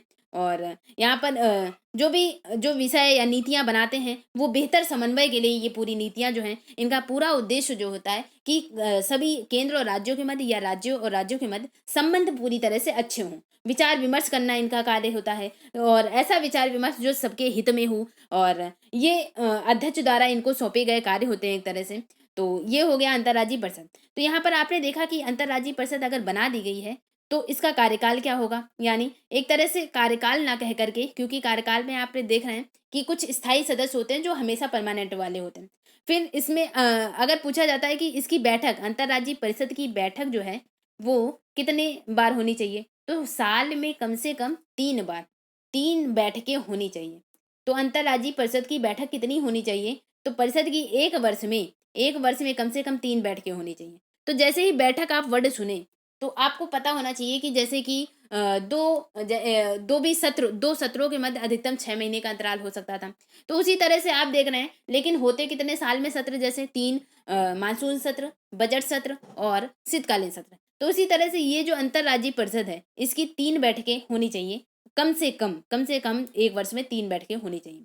और इसकी जो बैठक होती है वो भी बिल्कुल पारदर्शी, जो भी न्याय निर्णय लिए जाते हैं एक मत से लिए जाते हैं, जो भी सारे लोग एक उस पर सजेस्ट हो, माने उस मत को, ऐसे निर्णय लिए जाते हैं। तो जैसा मैंने बात की कि जो अंतर्राज्यीय परिषद अगर गठित हो गई तो इसके लिए कोई ना कोई एक स्थायी समिति बनाई जाएगी, एक स्थायी समिति, इसके लिए क्या होगा, एक स्थायी समिति भी गठित की जाएगी। और इसकी स्थापना, ये बात कब आई कि इसके लिए एक स्थायी समिति बननी चाहिए, क्योंकि आपने देखा 1990 में अंतर्राज्यीय परिषद का गठन हो जाता।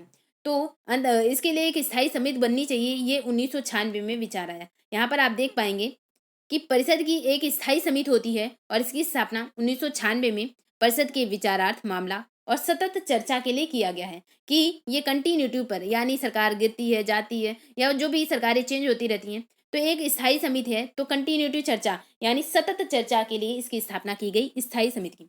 तो अगर जब ये स्थायी समिति हो गई तो इसमें कौन कौन से मेंबर होंगे? तो जो स्थायी समिति है, तो स्थायी समिति में एक तो होगा होम मिनिस्टर, गृह मंत्री होंगे। सेंटर के जो गृह मंत्री होते हैं, होम मिनिस्टर जो होते हैं, तो केंद्रीय गृह मंत्री जो होते हैं इसके अध्यक्ष होते हैं। यानी यहाँ पर आपसे पूछा जाएगा कि जो स्थायी समिति है अंतर्राज्यीय परिषद की, उसके अध्यक्ष कौन है? तो स्थायी समिति है अंतर्राज्यीय परिषद की, तो उसके अध्यक्ष हैं केंद्रीय गृह मंत्री। और इसके अलावा 5 कैबिनेट मंत्री जो हो गए, 5 कैबिनेट मंत्री जो हो गए, वो इसके स्थायी सदस्य हैं गृह मंत्री, 5 कैबिनेट मंत्री और 9 मुख्यमंत्री होते हैं, 9 मुख्यमंत्री। इसके अलावा ये तो हो गया कि परिषद के स्थायी जो समिति बनाई गई उसके सदस्य हो गए। इसके अलावा जो होते हैं कि इसमें सहायता और सलाह देने के लिए एक सचिवालय होता है। सचिवालय जैसे आपने देखा था कि केंद्र में भी एक सचिवालय होता था और राज्यों में भी, राज्य विधानमंडल में भी एक सचिवालय और जो संसद होती थी वहां पर भी एक सचिवालय होता था। इसी तरह से ये जो अंतर्राज्यीय परिषद बनाया गया इसके लिए भी एक सचिवालय होता है जो सहायता करता है, इसके सलाह वगैरह देने का कार्य जो है वो सचिवालय का होता है और इसे अंतर्राज्यीय परिषद सचिवालय कहा जाता है। और इसकी स्थापना कब हुई? तो इसकी स्थापना बेसिकली 1991 में ही हो गई, यानी 1990 में गठित हुआ अंतर्राज्यीय परिषद, 1991 में इसका सचिवालय गठित हो गया और ये 2011 से ये सचिवालय जो है वो क्षेत्रीय परिषदों के सचिवालय के रूप में भी कार्य कर रहा है। यानी पहले ये सिर्फ भारत सरकार का एक सचिव होता था, यानी इसका जो प्रमुख होता था सचिवालय का, अंतर्राज्यीय परिषद का जो सचिवालय होता था, इसका प्रमुख जो होता था वो भारत सरकार का एक सचिव होता था। लेकिन 2011 से ये जो सचिवालय है वो क्षेत्रीय परिषद के सचिवालय के रूप में भी कार्य कर रहा है। तो ये तो हो गया अंतर्राज्यीय परिषद, जो हम लोगों ने दूसरी हेडिंग पढ़ी थी।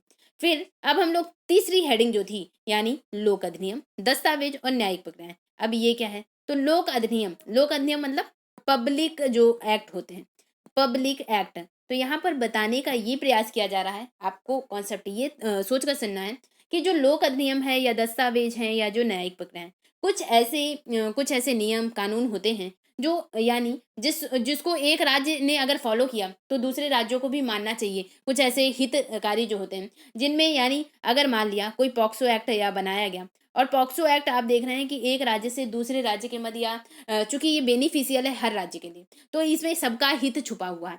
तो इसलिए अगर एक राज्य ने बनाया तो हो सकता है एक राज्य के न्यायालय में बनाया गया तो हो सकता है उस उच्च न्यायालय के निर्णय को हर राज्य मान ले, तो उसकी स्वेच्छा पर निर्भर है, बाध्यकारी नहीं है। तो यहाँ पर आप देखते हैं कुछ होते हैं कि यानी पर्टिकुलर उसी स्टेट में, चूंकि जो भी न्याय निर्णय बनाए जाते हैं वो पर्टिकुलर अगर एक राज्य में बनाए गए तो एक राज्य, वही राज्य उसको फॉलो करता है, दूसरे राज्य पर ये बाध्यकारी नहीं होते।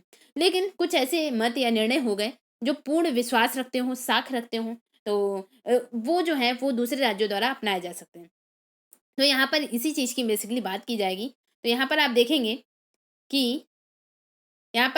कि संविधान के अनुसार जो है प्रत्येक राज्य है उसका एक अधिकार क्षेत्र है और वो उसी के अधिकार क्षेत्र तक ही सीमित होता है, दूसरे उसके अधिकार को मानने के लिए बाध्य नहीं होते, उसके न्याय निर्णय को मानने के लिए बाध्य नहीं होते। लेकिन यहाँ पर आप देखेंगे कि एक राज्य के कानून और दस्तावेज दूसरे राज्यों में अमान्य हो सकते हैं। और यहाँ पर आप देखेंगे, लेकिन ऐसी परेशानियों को दूर करने के लिए संविधान में पूर्ण विश्वास और साख एक उपवाक्य है। तो संविधान में एक वाक्य है कि आप पूर्ण विश्वास और साख, पूर्ण विश्वास और साख मतलब ऐसा कोई सेंटेंस, ऐसा कोई जजमेंट, ऐसा कोई निर्णय या योजना जिस पर पूर्ण विश्वास लगे कि ये सबके लिए बेनिफिशियल है, हितकारी लगे, तो उसे हर राज्य अपना सकता है। तो यानी पूर्ण विश्वास और साख, तो ये क्या है, इसका वर्णन है इन पॉइंट्स में। तो यहाँ पर यानी पूर्ण विश्वास और साख, माइंड मेकअप तो आपका चल रहा है कि पूर्ण विश्वास और साख है क्या, यानी सबको यानी पूरी तरह से हित समाहित हो सबका। तो बेसिकली किस आर्टिकल में ये जो चीज़ बताई गई है, तो 261 आर्टिकल में, ठीक है। तो यानी यहाँ पर हम लोग डिस्कस करेंगे जो केंद्र है, तो केंद्र हो गया और प्रत्येक राज्य जो हो गया उसके लोक अधिनियम हो गए। लोक अधिनियम पब्लिक एक्ट, कुछ जो है लोगों के लिए कुछ एक्ट, कुछ अधिनियम बनाए गए। तो राज्य के लोक अधिनियम यानी पर्टिकुलर स्टेट में जैसे कोई योजना चलाई गई, कोई एक्ट बनाया गया, कि जैसे पर्टिकुलर स्टेट में मान लिया बिहार ने क्या कर दिया, मदिरा बैन कर दिया। बिहार ने क्या किया, मदिरा बैन कर दिया। अब इसके लिए तो बेनिफिशियल है ही इस राज्य के लिए, लेकिन अन्य राज्य जो हैं, क्योंकि इससे काफ़ी रेवेन्यू कलेक्ट हो रहा है अन्य राज्यों को, तो अन्य राज्य बाध्यकारी नहीं है कि वो भी इस चीज़ को अपनाएं, लेकिन जो है अपना सकते हैं और सबके हित की बात है। लेकिन राज्य सरकार को काफ़ी रेवेन्यू मिल रहा है, तो अन्य सरकारें मान लिया नहीं अपना रही, अन्य राज्य सरकारें। तो यही बात की जा रही है कि जो केंद्र हो गया या फिर प्रत्येक राज्य, तो यहाँ पर पहला पॉइंट डिस्कस किया गया है। तो पहला पॉइंट डिस्कस क्या है कि जैसे केंद्र हो गया या प्रत्येक राज्य हो गया, उसने उनके कुछ लोक अधिनियम है या दस्तावेज हैं या न्यायिक प्रक्रिया है, उनको संपूर्ण भारत में क्या प्राप्त है, पूर्ण विश्वास और साख प्रदान की गई। यानी पूर्ण विश्वास और साख यानी सारे लोग मान सकते हैं। तो यहाँ पर आप देखते हैं कि जैसे लोक अधिनियम में सरकार के जो विधायी और कार्यकारी दोनों कानून निहित हैं। यानी जो केंद्र सरकार है या राज्य सरकार, तो यानी केंद्र सरकार में जो लोक अधिनियम है, लोक अधिनियम यानी लोगों के लिए अधिनियम कोई कानून, तो वो सरकार के चाहे विधायी हो कार्यकारी दोनों कानून निहित हैं किसमें, लोक अधिनियम में। पब्लिक एक्ट्स में सरकार में विधायी और कार्यकारी दोनों कानून निहित हैं। और इसमें आप देखते हैं कि जैसे सार्वजनिक दस्तावेजों में, सार्वजनिक दस्तावेज जैसे कि आपने देखा था कि ताशकंद में जब लाल बहादुर शास्त्री की हत्या हो जाती, यानी एक तरह से सस्पेंस में निधन होता है, तो उसके उनके दस्तावेजों को खंगालने के लिए as a right to information article यानी राइट टू इन्फॉर्मेशन 2005 के थ्रू सबको ये अधिकार है जानने का कि जान सकते हैं, उनकी फाइलें निकलवा सकते हैं कि कैसे निधन हुआ। तो इस संबंध में यानी कोई सार्वजनिक दस्तावेज है, तो सार्वजनिक दस्तावेज में कोई आधिकारिक पुस्तक हो गई, रजिस्टर हो गया, अथवा किसी लोक सेवक द्वारा अपने आधिकारिक कार्यों के निर्वाह में बनाए गए दस्तावेज शामिल हो जाते हैं। तो यानी ये क्या है, लोक अधिनियम या दस्तावेज या न्यायिक प्रक्रियाएं किसमें है, आर्टिकल 261 में। तो केंद्र सरकार के कुछ रजिस्टर हो गए, लोक सेवा या रजिस्टर हो गए, कोई आधिकारिक पुस्तक हो गई, तो उसके बारे में यानी आधिकारिक कार्यों के निर्वाह के लिए दस्तावेज जो है ये लोक अधिनियमों में शामिल है। यानी उससे शायद सबका बेनिफिट हो जाए और सारे लोग जानना चाहते हो, तो उनकी क्यूरियोसिटी समाप्त हो, विवाद की जड़ समाप्त हो। तो यहाँ पर इस संबंध में फिर नेक्स्ट फीचर आप देखते हैं कि जैसे रिकॉर्ड हो गए, कार्रवाइयाँ हो गई, जिस पर जिस प्रकार और जिन परिस्थितियों में सिद्ध की जाती हैं कुछ ऐसे अधिनियम, रिकॉर्ड या कार्रवाइयाँ जिस पर और जिस परिस्थितियों में सिद्ध की जाती हैं, उनके प्रभाव का निर्धारण किया जाता है, संसद द्वारा नियम बनाकर प्रदान किए जाएंगे। यानी यहाँ पर आप देखेंगे इस संबंध में जो है संसद जो है वो कानून नियम बना करके कि जो भी निर्धारण करना है संसद द्वारा नियम बनाकर प्रदान किया जाएगा। और इसका अर्थ हो जाता है कि जैसे सामान्य नियम के प्रमाण को प्रस्तुत करने और ऐसे अधिनियम, रिकॉर्ड या कार्यवाही का एक राज्य को दूसरे राज्य के प्रभाव संसद के विशेषाधिकार से संबंधित है। यानी एक राज्य कोई भी ऐसा रिकॉर्ड है, कार्यवाही है या अधिनियम बनाया गया, अब जब दूसरा राज्य है तो दूसरा राज्य पर उसका प्रभाव पड़ा, या फिर जैसे मैंने एग्जांपल लिया पॉक्सो एक्ट का या जो भी, तो यहाँ पर आप देखते हैं दूसरे राज्य पर प्रभाव और संसद के विशेष अधिकार से संबंधित है, तो इसे कहते हैं कि लोक अधिनियम है। यानी जैसा कि वर्ड इसमें निहित है, एक वर्ड लिखा गया कि पूर्ण विश्वास, पूर्ण विश्वास और तथा साख। तो यानी कुछ सब्जेक्ट, कुछ मैटर ऐसे हैं जो पूर्ण विश्वास और साख रखते हैं, उसको अन्य राज्य जो है वो फॉलो कर सकते हैं। नेक्स्ट आप देखते हैं कि कुछ ऐसे मामले हैं तो उनको यानी एक राज्य से दूसरे राज्य में अपनाया जा सकता है, लेकिन ऐसे कुछ मामले हैं जैसे दीवानी न्यायालय। तो दीवानी मामले जो होते हैं यानी भारत के किसी भी भाग में दीवानी न्यायालय की आज्ञा और तथा अंतिम निर्णय प्रभावी होगा। यानी भारत के किसी भी भाग में दीवानी न्यायालय क्या होता है, दीवानी न्यायालय ऐसे न्यायालय जो ऐसे मुकदमों की सुनवाई करते हैं जहां पर मतलब आपराधिक प्रवृत्ति शामिल ना हो। यानी अगर कोई मेंबर है, कोई मेंबर है, अगर कोई भी हस्बैंड वाइफ है, उनके मध्य विवाद होता है, या फिर आप देखते हैं कि एक पड़ोसी से दूसरे पड़ोसी के मध्य विवाद होता है, तो अभी विवाद जब तक है जिसमें यानी लाठी डंडे नहीं चले और मारपीट नहीं हुई, तो तब तक के लिए वो एक जो है दीवानी मामला है। फिर यानी उस मामले को सुलझाया जा सकता है। लेकिन इसके बाद कोई आपराधिक प्रवृत्ति शामिल हो जाए, यानी इसी विवाद में, पड़ोस की ही लड़ाई में अगर गोलियां चल जाएं, मारपीट हो जाए, तो ये हो गई एक आपराधिक मामला हो गया। तो इसी यानी दीवानी मामले भी कुछ आपराधिक मामले बन गए जा करके। तो यही हो गया कि जो दीवानी न्यायालय है, दीवानी मामलों की सुनवाई जो करता है उन्हें दीवानी न्यायालय कहते हैं, और यही न्यायालय जब आपराधिक मामलों की सुनवाई करता है तो इसे जो है आपराधिक न्यायालय कहते हैं। तो यहाँ पर आप देखेंगे कि किसी भी भाग में जो दीवानी न्यायालय है की आज्ञा और अंतिम निर्णय प्रभावी होगा, और इस न्यायिक निर्णय पर बिना किसी मुकदमे की आवश्यकता के, यानी बिना किसी नए मुकदमे की आवश्यकता के जो दीवानी न्यायालय हैं उनकी आज्ञा और अंतिम निर्णय प्रभावी होता है। जबकि जो आपराधिक मामले होते हैं, तो आपराधिक मामले जो है यानी एक तरह से कहते हैं फौजदारी निर्णय, तो फौजदारी निर्णय पे ये लागू नहीं होता है कि उनके द्वारा, क्योंकि फौजदारी निर्णय जो है वो पर्टिकुलर उस केस के बारे में है, उस संबंध में। तो यहाँ पर सीधी सी बात ये है कि जो दीवानी मामले या दीवानी न्यायालय, मान लिया दहेज प्रतिषेध के लिए या फिर कहीं पे भी दहेज प्रतिषेध के लिए कोई ऐसा मामला आया, तो उसके लिए कोई दीवानी मुकदमा आया, दीवानी जजमेंट सुनाया गया दीवानी मामले के, दीवानी न्यायालय के थ्रू, और उसको देखा कि अन्य राज्यों में भी वैसे ही मुकदमे आए, तो उसके लिए सेम सजा जो है, यानी एक जगह जो भी न्यायालय ने जजमेंट दिया उसको फॉलो कर सकते हैं दूसरे न्यायालय के लोग और दूसरे स्टेट के न्यायालय के लोग। लेकिन ये सिर्फ और सिर्फ दीवानी मामलों में संबंधित है। लेकिन अभी आपने देखा कि एक राज्य में कोई केस हुआ और उस केस के लिए यानी किसी को मौत की सजा या किसी को कुछ भी सजा दी गई। अब यानी यहाँ पर यानी कारावास है, किसी को 7 महीने का या किसी को 1 साल का या 6 साल का, जो भी। तो यानी एक राज्य ने सजा दी। अब वैसा ही आपराधिक मामला दूसरे राज्य में आया। अब हो सकता है कि जो पहले राज्य में जो भी आपराधिक मामला आया था वो इतना गंभीर केस ना हो, लेकिन दूसरे ने भी हत्या करी, लेकिन वो जो है वैसा मामला आया, लेकिन हो सकता है उसकी हत्या में जघन्य अपराध शामिल हो। तो हो सकता है यानी अब ये आपराधिक मामलों में एक न्यायालय जो है इसकी वर्डिक्ट को दूसरा न्यायालय जो है वो नहीं मानेगा। तो यही बात यहाँ पर की जाती है कि कुछ मामले जो हैं जैसे जिन पर पूर्ण साख और विश्वास हो, तो कुछ वो सिर्फ और सिर्फ दीवानी मामलों पर फॉलो किया जाएगा, जबकि जो फौजदारी निर्णय हैं उन पर लागू नहीं होगा। तो आई होप आप बहुत अच्छे से समझ गए कि फौजदारी निर्णयों पर लागू नहीं होता। नेक्स्ट और लास्ट हेडिंग जो हम लोगों ने देखी थी कि अंतर्राज्यीय व्यापार और वाणिज्य। तो अंतर्राज्यीय व्यापार और वाणिज्य किस भाग में है? तो ये भाग जो है वो भाग 13 में है, यानी भाग 13।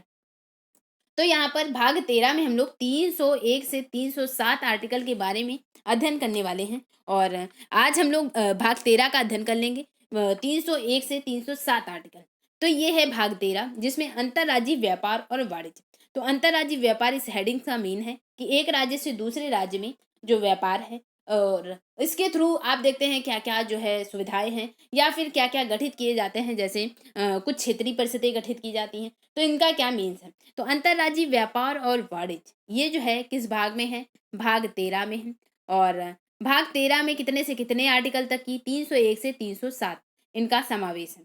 तो इनमें आखिर क्या है 301 के थ्रू? तो यानी व्यापार वाणिज्य की स्वतंत्रता कैसे दी गई है? चूंकि आप देखते हैं कि भाग 19 जो है, भाग 19 जो कि हमारा फंडामेंटल राइट है, मौलिक अधिकार है, और इसमें भी स्वतंत्रता दी गई है कि कोई भी व्यक्ति जो है अबाध विचरण कर सकता है, निवास की स्वतंत्रता है, व्यापार करने की स्वतंत्रता है।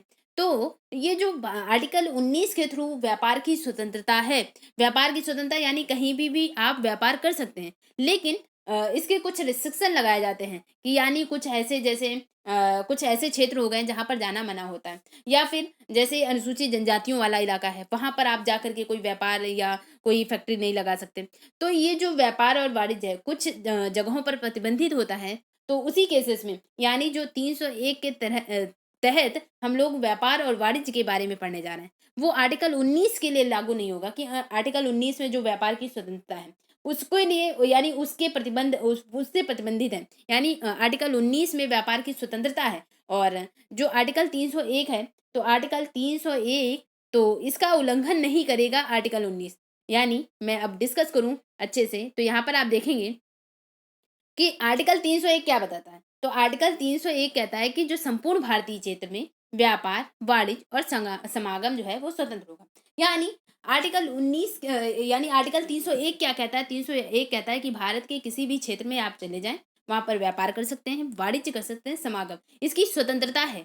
और यहाँ पर आप देखेंगे कि इस प्रावधान का और उद्देश्य जो है वो राज्यों के मध्य सीमा अवरोधों को हटाना और देश में व्यापार वाणिज्य समागम के अबाध प्रवाह को प्रोत्साहित करने हेतु एक इकाई बनाना है। यानी 301 आर्टिकल जो है वो पूरी तरह से क्या है, पूरी तरह से पूरे भारत में कहीं पे भी या फिर एक राज्य से दूसरे राज्य के मध्य आप कुछ भी ले जाकर के व्यापार कर सकते हैं, व्यापार कर सकते हैं, वाणिज्य कर सकते हैं। इसकी स्वतंत्रता है 300, यानी ये अधिकार दिया गया है आर्टिकल 301 के तहत। संविधान में ये बात लिखी गई है कि आप भारत में किसी भी क्षेत्र में जाकर के व्यापार कर सकते हैं। लेकिन इसी के साथ साथ आर्टिकल 19 जो जुड़ता है, तो आर्टिकल 19 क्या कहता है? आपको पूरे यानी कहीं पे भी भारत के किसी भी क्षेत्र में अबाध व्यापार करने की स्वतंत्रता है, लेकिन आर्टिकल 19 में ही रिस्ट्रिक्शन डाले गए हैं, यानी आर्टिकल 19 में ही कुछ प्रतिबंध डाले गए हैं कि आप ऐसे क्षेत्रों में नहीं जा सकते जहाँ पर जाना मना है, जैसे कि दार्जिलिंग हो गया, या यानी कुछ ऐसे क्षेत्र हो गए जैसे खैबर दर्रा हो गया। अब वहाँ पर किसी को भी जाना नहीं, किसी को भी जाना अलाउ नहीं है, तो वहाँ पर आप जा नहीं सकते, व्यापार नहीं कर सकते। तो कुछ ऐसे क्षेत्र जहाँ पर प्रतिबंधित क्षेत्र हैं वहाँ पर नहीं जा सकते आर्टिकल 19 के थ्रू, यानी स्वतंत्रताओं में भी जो रिस्ट्रिक्शन डाले गए। तो ये जो है, यानी ये कहा जा रहा है कि 301 के थ्रू आप भारत के सभी क्षेत्रों में जा सकते हैं, व्यापार कर सकते हैं, लेकिन ये उपबंध आर्टिकल 19 के तहत शामिल नहीं होंगे, आर्टिकल 19 वाले उपबंधों पर लागू नहीं होंगे। यानी आर्टिकल 19 के थ्रू जो रिस्ट्रिक्शन डाले गए हैं उन जगहों पर आप व्यापार नहीं कर सकते हैं। तो यही बात कही गई। अब आप बहुत अच्छे से समझ गए, मैंने समझा दिया। यानी तो ये क्या कहा जा रहा है कि आर्टिकल 301 भारत में कहीं पे भी व्यापार वाणिज्य कर सकते हैं, और इसका उद्देश्य है कि जो भी विवाद हैं राज्यों के मध्य या केंद्र के मध्य, तो सबको अबाध प्रवाह को प्रोत्साहित करना है इसका उद्देश्य। तो यहाँ पर आप देखेंगे कि ये प्रावधान जो है स्वतंत्रता अंतर्राज्यीय, ये जो स्वतंत्रता है वो अंतर्राज्यीय व्यापार, वाणिज्य और समागम तक ही सीमित नहीं है, बल्कि इसका विस्तार राज्यों के भीतर व्यापार, वाणिज्य और समागम में भी है। यानी केंद्र और राज्य के मध्य, या एक राज्य से दूसरे राज्य के मध्य, या फिर उसी राज्य के कई क्षेत्रों में व्यापार और वाणिज्य की स्वतंत्रता है। लेकिन यहाँ पर जो रिस्ट्रिक्शन पॉइंट है, तो यहाँ पर आप देखेंगे कि यदि किसी राज्य की सीमा पर या पहले अथवा बाद में के स्थानों पर प्रतिबंध लगाए जाते हैं तो अनुच्छेद 301 का उल्लंघन होगा। यानी यहाँ पर आप देखते हैं कि कहीं पर भी आपको रोका जा रहा है एक राज्य से कि महाराष्ट्र की चीज़ है यूपी में नहीं बेची जाएगी, या फिर बिहार की चीज़ है यूपी में नहीं बेची जाएगी, तो अगर ऐसा कुछ रिस्ट्रिक्शन लगाया जा रहा है तो वो आर्टिकल 301 का वायलेट किया जा रहा है, आर्टिकल 301 का उल्लंघन माना जा रहा है। लेकिन यहाँ पर आप देखें इसके साथ साथ पॉइंट जो है, चूंकि आर्टिकल 19 जो है वो रिस्ट्रिक्शन सिर्फ उन पॉइंट पर लगाता है जहां पर लोगों को जाना मना है, यानी वहां पर ऐसी जंजात या ऐसा इन्वायरमेंट ऐसा क्रिएट है कि वहां पर लोग नहीं जा सकते आर्टिकल 19 में जो रिस्ट्रिक्शन डाली गई। लेकिन ऐसे किसी राज्य में जाना प्रतिबंधित नहीं किया गया है। तो यहाँ पर यही बात कही जा रही है कि आर्टिकल 301 द्वारा जो दी गई स्वतंत्रता है वो संविधान द्वारा स्वयं अन्य प्रावधानों जैसे भाग 3 में क्या है, मौलिक अधिकार, तो संविधान के भाग 3 और अनुच्छेद 302 से 305 द्वारा लगाए गए प्रतिबंधों को छोड़कर सभी प्रतिबंधों से स्वतंत्र है। यानी इस पर सिर्फ और सिर्फ 301 के तहत जो है आप भारत के सभी क्षेत्रों में व्यापार वाणिज्य की स्वतंत्रता है, राज्य के अंदर भी है और एक राज्य से दूसरे राज्य के मध्य भी है। लेकिन भाग 3 में आपने देखा आर्टिकल 19 के थ्रू जो रिस्ट्रिक्शन डाला गया है जहाँ पर जाना मना है। इसके अलावा आर्टिकल 302 से 305 आर्टिकल में क्या है, तो 302 जो आर्टिकल है इसके थ्रू यानी व्यापार, वाणिज्य और समागम पर निर्बंधन अध्यारोपित करने पर संसद की शक्ति होगी। यानी संसद कोई ऐसा लॉ बना सकता है, कोई एक्ट, या फिर संसद को किसी भी समय, यानी अगर लगता है कि ये अनुसूचित जनजाति क्षेत्र है या अनुसूचित जाति क्षेत्र है या जनजाति क्षेत्र है और यहाँ पर ही ये व्यापार नहीं होना चाहिए, या यहाँ पर जो है लोग इससे ज़्यादा अवेयर नहीं है, तो उस संबंध में संसद शक्ति बना सकती है। संसद यानी वहां पर जाना आपको रोक सकती है, मना कर सकती है। तो संसद के पास पावर है। ये किसमें है, 302 आर्टिकल में। फिर 303 आर्टिकल क्या कहता है, 303 आर्टिकल जो है वो व्यापार वाणिज्य के संबंध में संघ और राज्यों के मध्य जो विधायी शक्तियां हैं उनके निर्बंधन लगाता है, उन पर रिस्ट्रिक्शन लगाता है। संघ और राज्यों के मध्य, तो संघ सूची आपने देखा था, राज्यों के संबंध में राज्य सूची देखा था। तो व्यापार और वाणिज्य के संबंध में जो विधायी शक्तियां हैं, किसके पास, विधि या कानून बनाने की शक्ति है कि आप कौन कौन सी चीजें, यानी जो है आपने देखा कि विधायी यानी विधि और पावर बनाने की शक्ति, कानून बनाने की शक्ति किसके पास है, तो इस पर भी जो है संघ और राज्यों की विधायी शक्तियों पर निर्बंधन लगा सकती है, और ये भी पावर किसके पास है, संसद के पास है। तो यहाँ पर आर्टिकल 303 क्या कहता है कि संघ और राज्यों के मध्य संघ और राज्यों की विधायी शक्तियों पर निर्बंधन लगाना है व्यापार और वाणिज्य के संबंध में। तो व्यापार और वाणिज्य के संबंध में संघ और राज्यों के मध्य जो विधायी संबंध है, कानूनी संबंध है, कुछ कानूनी नियम बना दिए जाएं कि तो इस पर निर्बंधन जो है, कानूनी नियम क्या होता है, कानूनी नियम कि यहाँ पर मदिरा का प्रवेश वर्जित है। अब ये यानी इस राज्य में मदिरा नहीं ली जाएगी, मदिरा का प्रवेश वर्जित है। अब ये हो गया एक कानूनी या विधायी शक्ति, कानून बना दिया गया, विधायी शक्ति हो गई।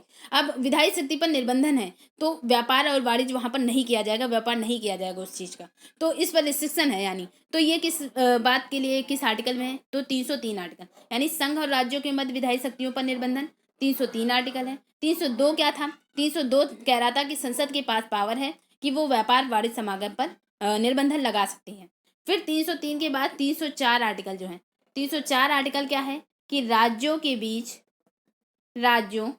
बीच व्यापार और वाणिज्य जो है, राज्यों के बीच व्यापार वाणिज्य और समागम पर निर्बंधन, व्यापार वाणिज्य और समागम पर निर्बंधन, यानी जो एक राज्य से दूसरे राज्यों के मध्य जो भी समागम है उस पर जो भी रिस्ट्रिक्शन लगाए गए हैं एक राज्य से दूसरे राज्य के मध्य, वो 304 आर्टिकल में। फिर 305 में क्या है, जो भी 305 आर्टिकल जो है, 305 है कि जो भी विद्यमान विधियां हैं, राज्यों के एक अधिकार का उपबंध करने वाली विधियों की व्यवृत जो है वो 305 आर्टिकल में है। तो 302 से 305 जो है, 302 से 305 और भाग 3 के अनुच्छेद जो भी रिस्ट्रिक्शन लगाए गए हैं, जो भी प्रतिबंध लगाए गए हैं, वहां पर 301 लागू नहीं होगा। यानी वहां पर 301 के थ्रू आप जो है अपने पावर का यूज़ नहीं कर सकते। 301 के थ्रू आप ये नहीं कह सकते कि हम जो है ये वायलेट किया जा रहा है, 300 आर्टिकल 301 का उल्लंघन किया जा रहा है, तो इस संबंध में लागू नहीं होगा। भाग 3 के और अनुच्छेद 302 से 305 द्वारा जो भी प्रतिबंध है उनको छोड़ करके अन्य प्रतिबंधों से स्वतंत्र है 301 आर्टिकल। ठीक है, आई होप आप समझ गए। और आर्टिकल मैं दिखा दूं 302 से, ओके, यहाँ पर आप देख पाएंगे 302 से 305, यानी 301 में आपने देखा व्यापार और वाणिज्य के बारे में है। 302 में आपने देखा कि संसद है, संसद के पास पावर है, वो संसद की शक्ति है, संसद के पास शक्ति है कि व्यापार वाणिज्य के लेन देन के लिए प्रतिबंध लगा सकती है, संसद के पास पावर है। फिर उसके बाद केंद्र और राज्य के मध्य जो विधायी शक्तियां हैं उन पर प्रतिबंध लगाने की पावर किसके पास है, तो वो भी संसद के पास है। तो यहाँ पर आप देखेंगे व्यापार वाणिज्य के मध्य केंद्र और राज्यों के मध्य विधायी शक्तियों पर प्रतिबंध, वो 303 आर्टिकल कहता है। फिर 4 क्या कहता है कि राज्यों के मध्य जो है व्यापारिक वाणिज्य पर लेन देन प्रतिबंध। और 5 क्या कहता है कि जो पहले से कानून लागू हैं और राज्य के एकाधिकार से संबंधित कानून जो है वो कानूनों की सुरक्षा जो है वो 305 आर्टिकल कहते हैं। तो आई होप आप समझ गए। ये है केंद्र और राज्य, ये है केंद्र और राज्य, ये राज्य और राज्य यानी राज्यों के मध्य, और ये क्या है, ये पहले से जो कानून लागू हैं और राज्य के एकाधिकार यानी उस पर्टिकुलर राज्य में कुछ एकाधिकार हैं उनसे संबंधित कानूनों की सुरक्षा करता है 305 आर्टिकल। तो यानी ये 302 से 305 आप बहुत अच्छे से समझ गए। फिर 301 क्या कह रहा है, पूरी तरह से एक तरह से होल सिनेरियो कि व्यापार वाणिज्य और व्यवहारिक लेन देन, वो 301 आर्टिकल में है। तो ये आपने इतने आर्टिकल डिस्कस कर लिए 301 से 305। और 306 आप देख रहे हैं निरस्त है, यानी 306 जो है वो निरसित है, खत्म हो गया। फिर उसके बाद 307 जो है, तो 307 आप देखेंगे कि 301 से 304 तक सन्निहित उद्देश्यों को आगे बढ़ाने के लिए प्राधिकार देता है। यानी 301 से 304 जो है ये जो उद्देश्य इसमें समाहित किए गए हैं, तो इनको आगे बढ़ाने के लिए प्राधिकार जो है वो 307, और इनको आगे बढ़ाने के लिए यानी यहाँ पर आप देखते हैं कुछ क्षेत्रीय परिषदों का गठन कर दिया जाता है। तो अभी हम लोग डिस्कस करेंगे। तो आई होप आपको ये चीज़ समझ आ गई कि 301 यहाँ पर आप क्या पढ़ रहे थे, अंतर्राज्यीय व्यापार और वाणिज्य। अंतर्राज्यीय व्यापार और वाणिज्य में आपने ये देख लिया कि क्या क्या रिस्ट्रिक्शन है, यानी कहाँ कहाँ पर ये प्रतिबंधित है। यानी भाग 3 और अनुच्छेद 302 से 305 तक की यहाँ 302 से 305 द्वारा लगाए गए प्रतिबंधों को छोड़कर सभी प्रतिबंधों से स्वतंत्र है आर्टिकल 301।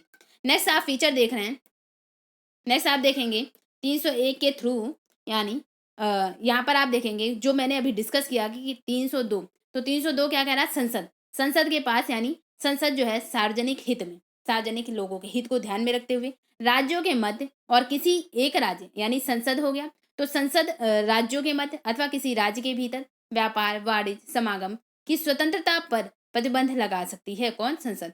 और संसद एक राज्य को दूसरे राज्य पर प्राथमिकता नहीं दे सकती, यानी संसद जो है वो एक राज्य की प्रायोरिटी जो है, एक राज्य को, दो राज्यों के मध्य अगर विवाद है या दो राज्यों के मध्य व्यापार को लेकर एक राज्य को प्राथमिकता नहीं दे सकती। और भारत के किसी भी भाग में वस्तुओं की कमी की स्थिति को छोड़कर राज्यों के मध्य विभेद नहीं कर सकती, यानी एक राज्य में हो सकता है वो चीज, उस चीज का उत्पादन किया जाता हो। मान लिया एज एग्जाम्पल छत्तीसगढ़ में मान लिया चंदन की खेती होती और यूपी में नहीं होती, तो इस तरह से कहते हैं कि अगर अब जब यूपी में ज़रूरत है चंदन की तो वो यहीं से तो आयात किया जाएगा, यानी छत्तीसगढ़ से व्यापार इसका किया जाएगा।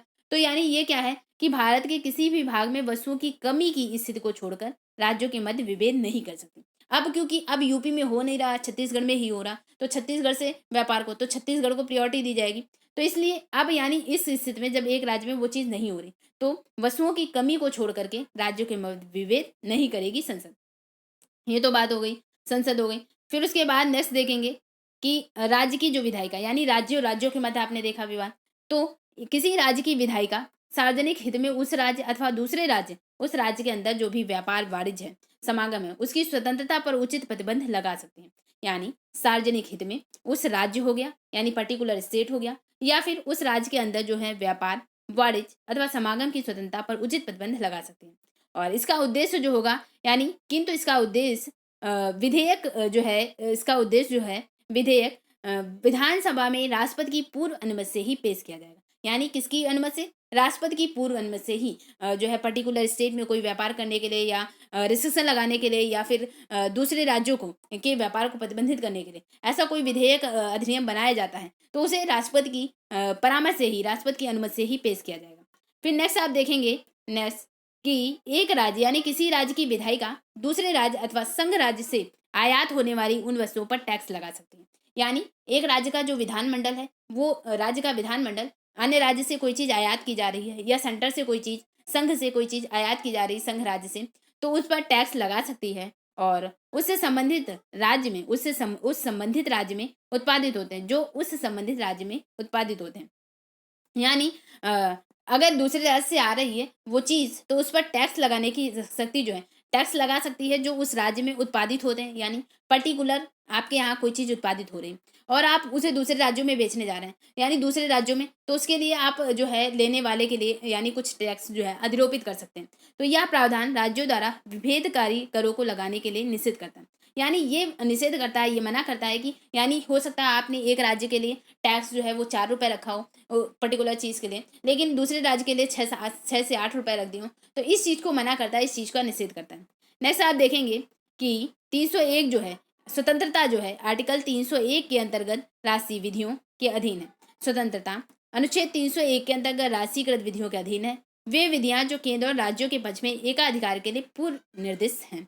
तो इस संबंध में आप देखेंगे, यानी यहाँ पर डिस्कस किया जा रहा है कि 301 के अंतर्गत आपको बताया गया कि भारत के क्षेत्र में, भारत के किसी भी क्षेत्र में आप व्यापार वाणिज्य कर सकते हैं और ये आपकी स्वतंत्रता है। लेकिन इसी के अंतर्गत कुछ ऐसे नियम आपने देखा, जैसे आर्टिकल 19 के थ्रू रिस्ट्रिक्शन डाले गए। तो यानी कुछ ऐसे क्षेत्र हैं जहाँ पर लोगों को जाना मना है, व्यापार करना मना है, वाणिज्य के लिए मना है, तो उस क्षेत्र में, उस संबंध में, यानी जो राज्यों के पक्ष में एकाधिकार के लिए पूर्ण निर्देश है, पहले से कुछ भी नियम कानून उस संबंध में बना है, उस पर्टिकुलर एरिया के बारे में, उस क्षेत्र के बारे में। तो इस प्रकार यानी जो संसद हो गई या राज्य विधायिका सरकार द्वारा किसी जो व्यापार हो गया, व्यवसाय हो गया या उद्योग हो गया या फिर सेवा हो गई, सेवा को जिसमें सामान्य नागरिक शामिल हों ना हों, आंशिक रूप से शामिल हों या ना हों, उनको जारी रखने के लिए कानून बना सकती है। यानी इसके संबंध में कानून संसद जो हो गया या राज्य विधायिका कानून बना सकती है। पर्टिकुलर यानी स्वतंत्रता, आप कह रहे हैं कि व्यापार की आपको स्वतंत्रता है, लेकिन उस संबंध में संसद हो गया या राज्य विधायिका जो है वो पहले से अगर उस पर्टिकुलर एरिया क्षेत्र के बारे में कोई नियम चलता आ रहा है, तो उस संबंध में कानून और नियम को बना सकते हैं, बढ़ा सकते हैं उस संबंध में कि यहाँ पर आप नहीं जा सकते, यहाँ पर व्यापार मना है। और इस संबंध में आप देखते हैं कि जैसे संसद हो गई, संसद व्यापार वाणिज्य या समागम की स्वतंत्रता को आगे बढ़ाने के लिए एक प्राधिकरण को नियुक्त कर सकती है, यानी उचित जो प्राधिकरण हो उसके लिए प्राधिकरण जो है उसका गठन कर सकती है या फिर उसे प्रतिबंधित भी कर सकती है, यानी उसको रोक भी सकती है। और जो संसद है, संसद इस प्राधिकरण को आवश्यक शक्ति और कार्य दे सकती है। किसके पास पावर है? संसद के पास पावर है। लेकिन अभी तक की देखा जाए तो अभी तक की ऐसे किसी भी प्राधिकरण का गठन नहीं किया गया है। और इसके बाद हम लोग नेक्स्ट देखेंगे क्षेत्रीय परिषदें, तो इसको भी अभी मैं डिस्कस करूंगी। तो नेक्स्ट हम लोग डिस्कस करते हैं क्षेत्रीय परिषद। अब ये क्षेत्रीय परिषद क्या होता है? क्योंकि आपने देख लिया, आपने क्या देखा, आपने अंतर्राज्यीय परिषद देखी थी। अंतर्राज्यीय परिषद के बाद ये है क्षेत्रीय परिषद। अंतर्राज्यीय परिषद बेसिकली सेंटर के लिए, केंद्र में आपने देखा था केंद्र और राज्य के मध्य विवाद को निपटाने के लिए, या राज्य और राज्य के मध्य। यहाँ पर जो क्षेत्रीय परिषद है, तो जैसे आप देखते हैं कि जोन वाइज कुछ गठित कर दिए जाते हैं, जिसमें से 4-5 जो राज्य हैं वो एक जोन के अंतर्गत आ जाते हैं। तो क्षेत्रीय परिषद आपको माइंड मेकअप क्या करके चलना है, जैसे कि एज लाइक भारत है, भारत में भी जैसे पंजाब, हरियाणा, हिमाचल प्रदेश, तो यानी 5 राज्य ऊपर के उत्तर के हो गए, तो एक जोन बना दिया उत्तर का, यानी उत्तर क्षेत्रीय परिषद, उसको नाम क्या दे दिया? उत्तर क्षेत्रीय परिषद, तो यानी उत्तर के राज्यों का जो उत्तर के जो क्षेत्र हैं उनके लिए एक परिषद गठित कर दी गई। उसके अंतर्गत 5 से 6 राज्य आ सकते हैं वो पर्टिकुलर उस क्षेत्रीय परिषद के अंतर्गत। तो यहाँ पर आप देखते हैं जैसे 5 जोन बांट दिए जाते हैं, इसको बहुत अच्छे से समझने के लिए। अब ये क्या हो गया, ये हो गया उत्तर यानी नॉर्थ, और नॉर्थ वेस्ट, और इसके बाद ये साउथ हो गया, ईस्ट हो गया, और ये वेस्ट हो गया, और ये मिडिल हो गया। तो यहाँ पर आप देखते हैं कि उत्तर, दक्षिण, पूर्व, पश्चिम, आपको ये डिफाइन करना। अब ये 36% जो है, 36% एक पूर्व में गठित कर दी जाए, एक जो है पश्चिम में गठित कर दी जाए, एक नॉर्थ में गठित कर दी जाए, एक साउथ में, और एक मिडिल में। तो मिडिल के अंतर्गत मान लिया 4 से 5 राज्य जो है वो मिडिल में आ गए, यानी मध्य क्षेत्रीय परिषद हो गया, उसका नाम क्या पड़ जाएगा, मध्य क्षेत्रीय परिषद। उत्तर में आपने देखा कि 4 से 5 6 राज्यों का समूह हो गया, उसके लिए एक क्षेत्रीय परिषद गठित कर दी गई, उसे कहा गया उत्तर क्षेत्रीय परिषद, उसका एक मुख्यालय बना दिया जाएगा। यानी हर क्षेत्रीय परिषद जो है पश्चिम के 4-5 राज्यों को मिलाकर के पश्चिम जो है पश्चिम क्षेत्रीय परिषद हो गया, उसमें 5 से 6 राज्य आ गए। फिर इसी तरह ईस्ट में पूर्व के लिए, और हालांकि ये पूर्व में यहाँ पर पूर्व के लिए क्षेत्रीय परिषद अलग होगी, और जो पूर्वोत्तर परिषद है पूर्व के लिए, तो आप ये देख रहे हैं। और पूर्वोत्तर भारत का मैप की सिचुएशन क्या है, भारत की मैप अगर इसको मैं ऐसे ऐसे ले जाऊं तो यहाँ पर आप देखेंगे कि अगर भारत की सिचुएशन ये है, तो ये यहाँ पर उत्तर पूर्वी जो है, उत्तर पूर्वी क्षेत्र कहाँ पड़ेगा, तो पूर्वोत्तर साइड, यानी पूर्व और उत्तर साइड पूर्वोत्तर। तो पूर्वोत्तर के लिए अलग क्षेत्रीय परिषद बनेगी, यानी ये हो गई।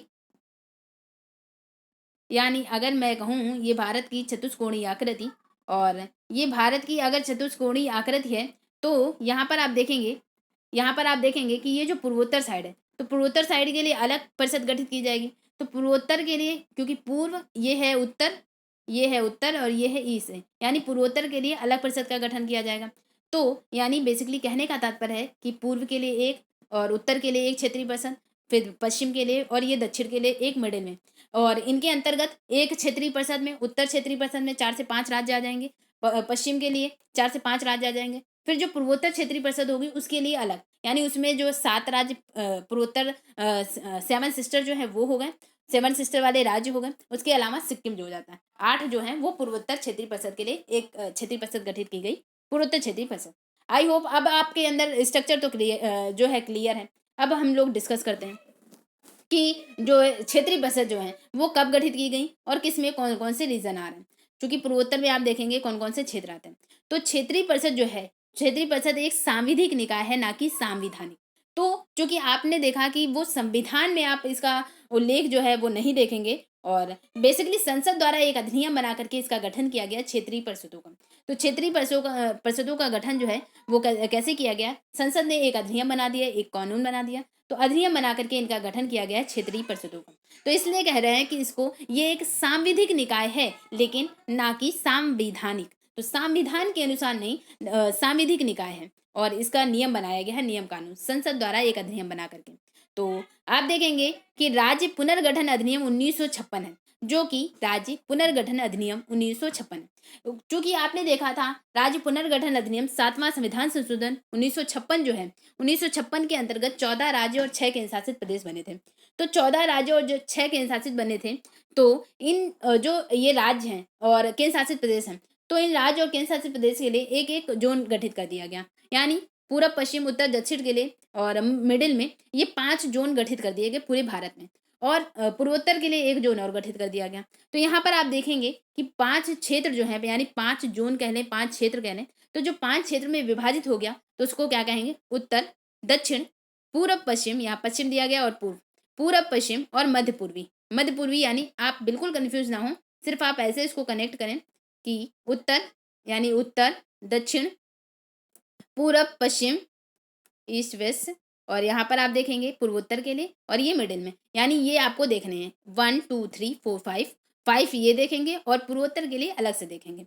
ठीक है, तो यहाँ पर आप देखेंगे, यानी ये जो है क्षेत्रीय परिषद का गठन किया गया है प्रत्येक क्षेत्र के लिए। और ये जो क्षेत्रीय परिषद बनाए क्यों गए, क्योंकि यानी उत्तर क्षेत्रीय परिषद क्यों बनाया गया, मध्य क्षेत्रीय परिषद क्यों बनाया गया, तो यानी ये यहाँ पर जो इसका आधार हो सकता है अलग अलग क्षेत्रीय परिषद गठित करने का, तो हो सकता है इसमें संस्कृति कुछ हो, या भाषा के आधार पर भाषाई आधार लिया गया हो, या फिर प्राकृतिक विभाजन जो है, देश का प्राकृतिक विभाजन ऐसा हो कि 5 जो है यानी 5 अगर उत्तर साइड में एक संस्कृत चलेगी, उत्तर की जलवायु एक होगी, प्राकृतिक जो है विभाजन एक जैसा होगा, तो उसके लिए एक क्षेत्रीय परिषद बना दी गई। जबकि यही कंपैरिजन आप करते हैं दक्षिण साइड यानी भारत का जो दक्षिणी क्षेत्र है, तो वहाँ पर आप देखते हैं गर्मी वाले सारे इलाके हैं, यानी उष्णकटिबंधीय रीजन जो है वहाँ पर ज़्यादा पाया जा रहा है। तो वहाँ पर आप देख रहे हैं एक जैसा एनवायरनमेंट, एक जैसी संस्कृत, एक जैसी भाषा जो है वो ज़्यादा मेल खाएगी। तो दक्षिण के लिए एक क्षेत्रीय परिषद बना दिया गया। तो यानी ये क्षेत्रीय परिषद आधार बनाना इसका आधार क्यों बना? क्यों क्षेत्रीय परिषद गठित की गई? तो यानी इसका आधार है कि वो संस्कृत हो सकता है या फिर देश का प्राकृतिक विभाजन ऐसा हुआ, प्राकृतिक विभाजन को दृष्टिगत करते हुए इन्हें क्षेत्रों में बाँट दिया गया कि दक्षिण साइड की एक जैसी संस्कृत लग रहा है, तो दक्षिण के लिए एक दक्षिणी क्षेत्रीय परिषद बना दिया। फिर पश्चिम के लिए एक जैसे संस्कृत, तो पश्चिम क्षेत्रीय परिषद बना दिया। इसी आधार पर यानी प्राकृतिक विभाजन हो गया।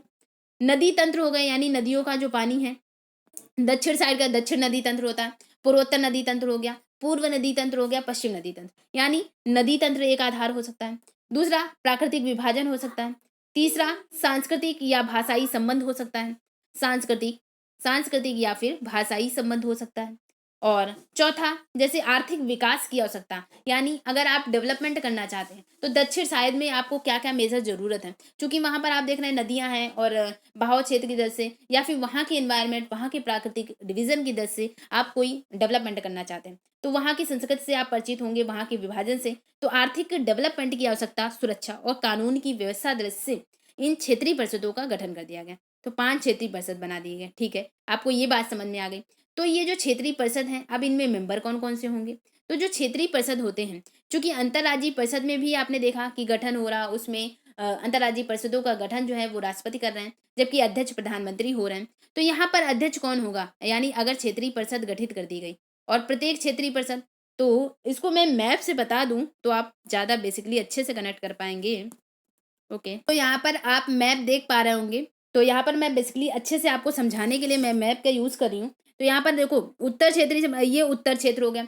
अब उत्तर क्षेत्र में कौन कौन से उत्तर क्षेत्रीय परिषद के लिए, जैसे ये पंजाब हो गया, हरियाणा हो गया, पंजाब, हरियाणा, हिमाचल प्रदेश और जम्मू कश्मीर लद्दाख, यानी अब ये डिवीज़न वाला, तो जम्मू कश्मीर लद्दाख हो गया 2 रीजन। फिर उसके बाद चंडीगढ़, यानी पंजाब और चंडीगढ़, यहाँ पर चंडीगढ़ हो गया, और राजस्थान वाला इलाका हो गया, दिल्ली हो गया, दिल्ली हो गया, ये दिल्ली हो गया।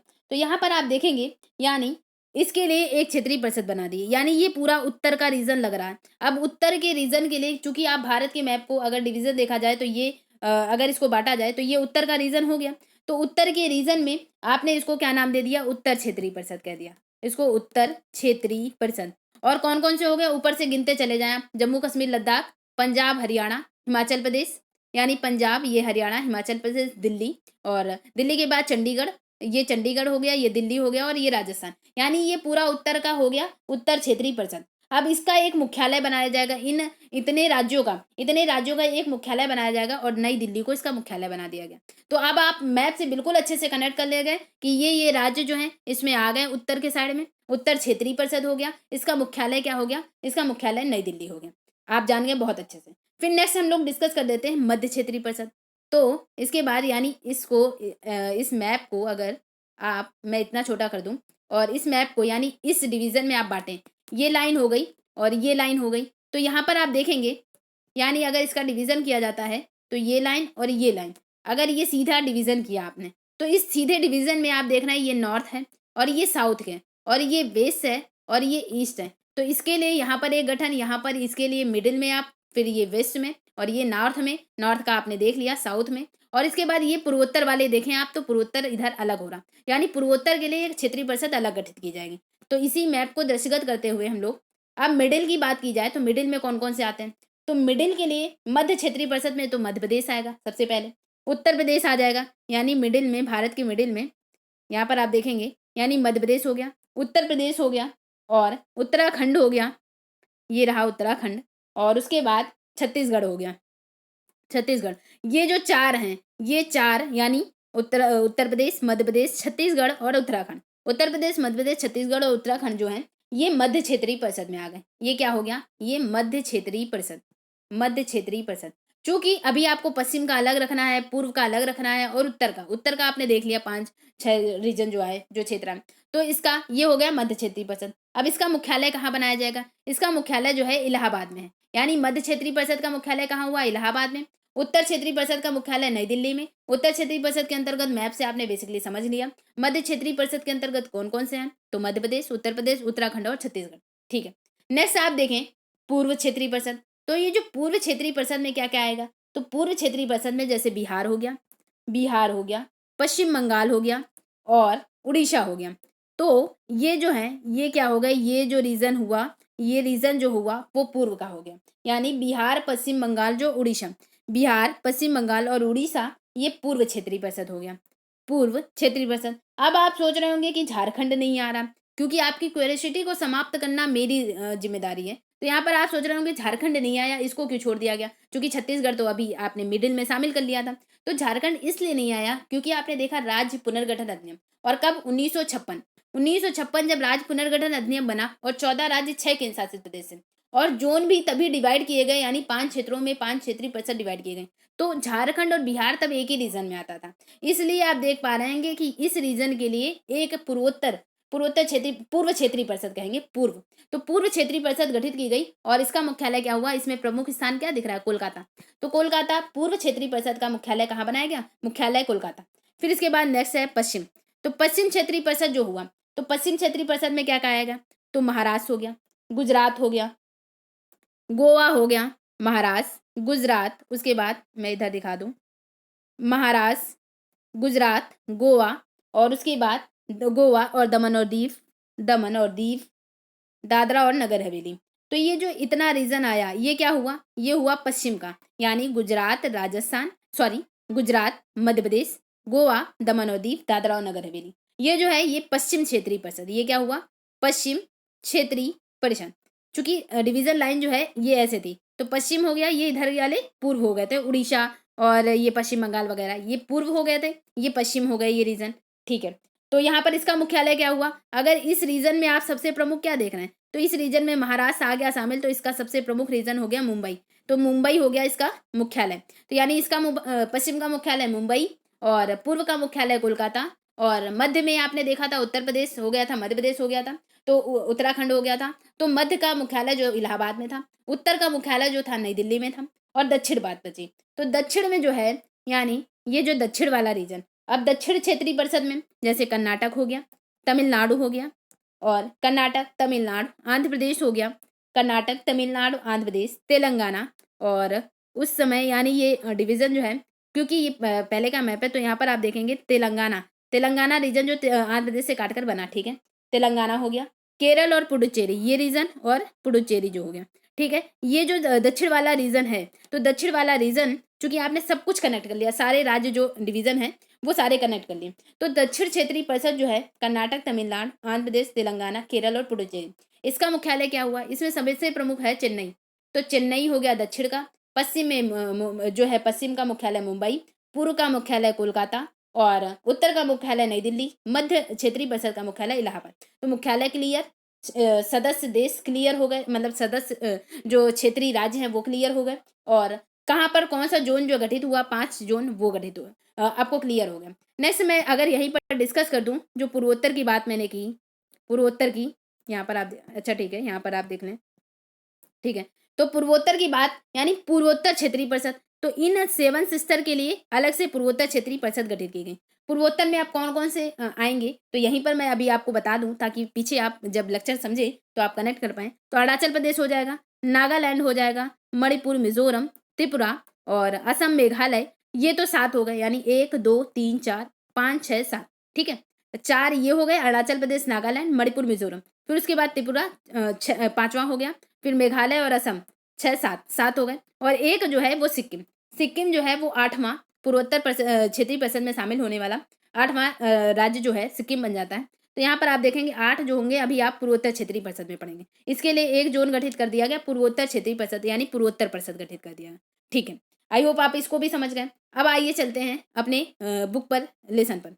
यहीं पर मैं एक चीज और रिलेट कर दूं, क्योंकि आपने सदस्य क्षेत्र यानी कौन कौन से रीजन उसमें शामिल हो रहे हैं, किस क्षेत्रीय परिषद में, ये तो आपने जान लिया, मुख्यालय जान लिया, पूर्वोत्तर परिषद जान ली। उसके बाद मैं बता दूं कि इसमें सदस्य अब कौन कौन से होंगे। जैसे एज अ लाइक एक की बात कर लेती हूँ, मैंने उत्तर क्षेत्रीय परिषद लिया। अब उत्तर क्षेत्रीय परिषद में जम्मू कश्मीर लद्दाख हो गया था, हिमाचल प्रदेश हो गया, पंजाब हो गया और हरियाणा हो गया, दिल्ली हो गया।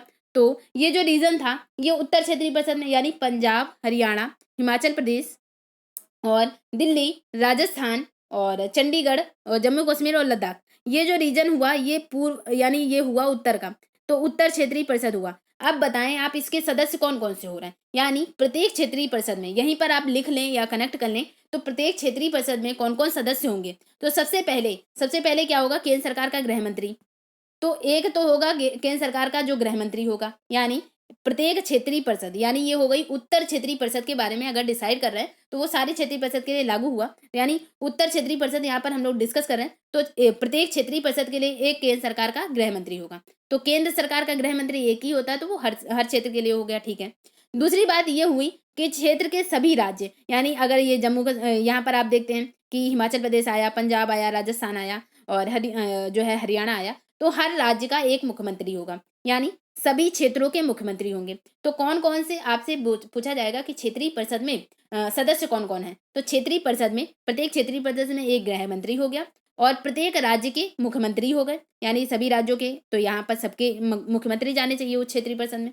और मुख्यमंत्री के साथ साथ दो अन्य मंत्री, यानी प्रत्येक क्षेत्र के मुख्यमंत्री हो गए और दो अन्य मंत्री होंगे। दूसरी बात ये हो गई कि क्षेत्र में स्थित जो प्रत्येक केंद्र शासित प्रदेश हो गया, जैसे कि आपने देखा चंडीगढ़ हो गया, अब दिल्ली हो गया, ये केंद्र शासित प्रदेश भी आ रहे हैं इसी क्षेत्रीय परिषद में, उत्तर क्षेत्रीय परिषद में। तो केंद्र शासित प्रदेश जो है, तो केंद्र शासित प्रदेश के कौन जाएंगे, प्रशासक जाएंगे, क्योंकि राज्यों में मुख्यमंत्री जा रहे थे तो केंद्र शासित प्रदेश के प्रशासक जाएंगे। और इसके अतिरिक्त जो है व्यक्ति जो है, यानी निम्नलिखित व्यक्ति जो है वो क्षेत्रीय परिषद के जैसे सलाहकार हो गए, तो सलाहकार जो है वो इसमें बैठक में शामिल होंगे और लेकिन मत नहीं देंगे। कोई ऐसा कानून लॉ पास हुआ तो उसमें बिना मताधिकार के बैठक में संबंधित हो सकते हैं। तो यानी ये तो मेंबर हो गए कि कौन कौन से शामिल हो गए, आपको समझ में आ गया। इसके अलावा जैसे हो गए, जैसे अभी योजना आयोग के स्थान पर नीति आयोग बन गया, तो नीति आयोग द्वारा जो भी मनोनीत व्यक्ति बनाया जाएगा कि उत्तर क्षेत्रीय परिषद के लिए जो है नॉमिनेटेड कर दिए गए दो मेंबर या दो सदस्य कोई भी, तो मान लिया जो नीति आयोग द्वारा जो भी मनोनीत व्यक्ति होंगे वो इस क्षेत्रीय परिषद के अंग होंगे, सदस्य होंगे। इसके अलावा क्षेत्र में स्थित जो प्रत्येक राज्य सरकार है, तो प्रत्येक राज्य सरकार जैसे हरियाणा हो गए, हिमाचल प्रदेश, तो हर राज्य सरकार का एक सचिव होता है, तो हर राज्य सरकार का एक मुख्य सचिव इसका सदस्य होगा, तो हर राज्य सरकार का मुख्य सचिव हो गया। इसके अलावा क्षेत्र के प्रत्येक राज्य का जो है विकास आयुक्त, तो प्रत्येक राज्य का एक विकास आयुक्त, यानी हर राज्य का मुख्य सचिव, विकास आयुक्त, मुख्यमंत्री, दो अन्य मंत्री और इसके अलावा केंद्र शासित प्रदेशों के प्रशासक और इसके अलावा जो है केंद्र शासित प्रदेशों के प्रशासक के अलावा जो भी क्षेत्रीय परिषद है, तो क्षेत्रीय परिषद के जो सलाहकार हैं वो इसमें भाग लेंगे, लेकिन सलाहकार परिषदों को भाग तो लेंगे लेकिन मत का अधिकार नहीं होगा। और सभी जो क्षेत्रीय परिषद हैं उन सबका अध्यक्ष जो है वो गृह मंत्री है। एक तरह से कहें कि पांचों क्षेत्रीय परिषदों का अध्यक्ष जो है वो कौन होगा, तो पांचों क्षेत्रीय परिषदों का अध्यक्ष जो है वो गृह मंत्री होता है। और जो प्रत्येक मंत्री है, अगर ये मान लिया ये पांचों राज्यों के मुख्यमंत्री हैं और इसमें से एक अध्यक्ष जो है वो तो गृह मंत्री है, यानी गृह मंत्री जो है वो अध्यक्ष है पांचों क्षेत्रीय परिषदों का। इसके अलावा जो प्रत्येक मुख्यमंत्री एक वर्ष के लिए इसका उपाध्यक्ष चुना जाता है। उपाध्यक्ष, अब आप सोचोगे कि जब 5 राज्य हैं तो कौन मंत्री इसका उपाध्यक्ष होगा, तो इसके लिए क्रमवार, यानी एक वर्ष के लिए अगर हिमाचल प्रदेश का मुख्यमंत्री जो है वो उपाध्यक्ष चुना गया उत्तर क्षेत्रीय परिषद का, तो दूसरी बार क्या होगा, हिमाचल प्रदेश के बाद जैसे पंजाब है दूसरे राज्य का, यानी मुख्यमंत्री जो होते हैं प्रत्येक मुख्यमंत्री क्रमानुसार एक वर्ष के समय के लिए परिषद के उपाध्यक्ष के रूप में कार्य करता है। तो आई होप समझ गए आप कि क्षेत्रीय परिषद क्या है, इसके मेंबर कौन कौन से हैं, कौन कौन लोग शामिल होते हैं और इसका कार्यकाल कितना है, यानी एक वर्ष के लिए जो मुख्यमंत्री हैं वो उपाध्यक्ष के तौर पर एक वर्ष के लिए नॉमिनेटेड होते हैं, एक वर्ष के लिए नियुक्त किए जाते हैं। और अध्यक्ष जो है पांचों क्षेत्रीय परिषदों का अध्यक्ष केंद्रीय गृह मंत्री होता है। आई होप आप इस चीज को समझ गए। ठीक है, डिस्कस करते हैं हम लोग आगे। तो ये रहा आपका क्षेत्रीय परिषदें और गठन हुआ 1956 राज्य पुनर्गठन अधिनियम 5 है जून, और मैंने डिस्कस कर दिया। उसके बाद ऐसे क्षेत्र बनाए गए जिनमें यानी ये प्राकृतिक विभाजन के आधार पर नदी तंत्र, संचार साधन, सांस्कृतिक और भाषाई आधार पर अलग अलग बनाए गए हैं जोन, और इसके आधार पर आपने देखा कि इन क्षेत्रीय परिषदों में कौन कौन से सदस्य शामिल होते हैं, तो इसको हम लोगों ने डिस्कस कर लिया कि प्रत्येक क्षेत्रीय परिषद में राज्यों के मुख्यमंत्री, 2 अन्य मंत्री, केंद्र शासित प्रदेशों के प्रशासक और क्षेत्रीय परिषद के सलाहकार जो इसमें संबंधित होंगे लेकिन मताधिकार के लिए योग्य नहीं होंगे। इसके अलावा योजना आयोग के जो मनोनीत व्यक्ति हैं, क्षेत्र में स्थित प्रत्येक राज्य सरकार के जो भी मुख्य सचिव हैं, राज्य के विकास आयुक्त हो गए, वो इसके सदस्य होते हैं। और गृह मंत्री जो हैं वो क्षेत्रीय परिषद के अध्यक्ष होते हैं, जबकि मुख्यमंत्री 1 वर्ष के लिए इसका उपाध्यक्ष के रूप में कार्य करते हैं। इसके पहले जो ये 5 जोन थे वो भी हम लोगों ने डिस्कस कर लिए कि उत्तर क्षेत्रीय परिषद में कौन कौन से रीजन शामिल हैं, मध्य क्षेत्रीय परिषद में, पूर्व क्षेत्रीय परिषद में कौन से रीजन शामिल हैं, पश्चिम क्षेत्रीय परिषद में कौन से रीजन और दक्षिण क्षेत्रीय परिषद में कौन से रीजन शामिल। इसके अलावा इनके मुख्यालय क्या है उसको भी हम लोगों ने डिस्कस कर लिया। आई होप आपको ये चीज़ इससे बेहतर ढंग से नहीं समझाई जा सकती थी, और ये इस चैनल की खासियत है, आपको पूरी तरह से कन्विंस करने की, पूरी तरह से एक तरह से समझाने की कोशिश की जाती है कि आप उस चीज़ को पूरी तरह से समझ जाएं। और यही अगर आपको अच्छा लगता है तो आप ज़्यादा से ज़्यादा चैनल को शेयर करें, जिससे ज़्यादा से ज़्यादा लोगों तक की इस चैनल की रीच हो। और आई होप आपको अच्छा लगेगा, और अच्छा लगे तो डू सब्सक्राइब माय चैनल। आगे हम लोग डिस्कस करते हैं यहाँ पर।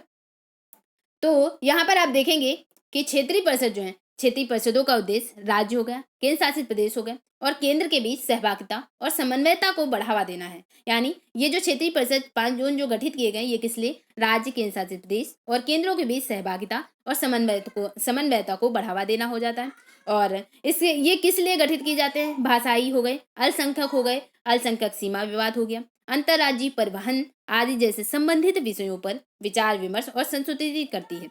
और ये यानी जो क्षेत्रीय परिषद है ये सिर्फ चर्चा करती हैं और परामर्श दे सकती हैं, बाध्यकारी नहीं है। यानी ये जो कोई भी लॉ, कोई नियम बनाती हैं वो एक तरह से परामर्शकारी होता है कि आपको ऐसा करना चाहिए। और चूंकि आप देख रहे हैं एक ही क्षेत्रीय परिषद में 5 से 6 राज्य जो है वो समाहित है, सम्मिलित है। तो यहाँ पर आप देखेंगे कि क्षेत्रीय परिषद का उद्देश्य क्या है। तो क्षेत्रीय परिषदों का जो उद्देश्य है वो क्या है, यानी भावुकतापूर्ण देश का एकीकरण करना।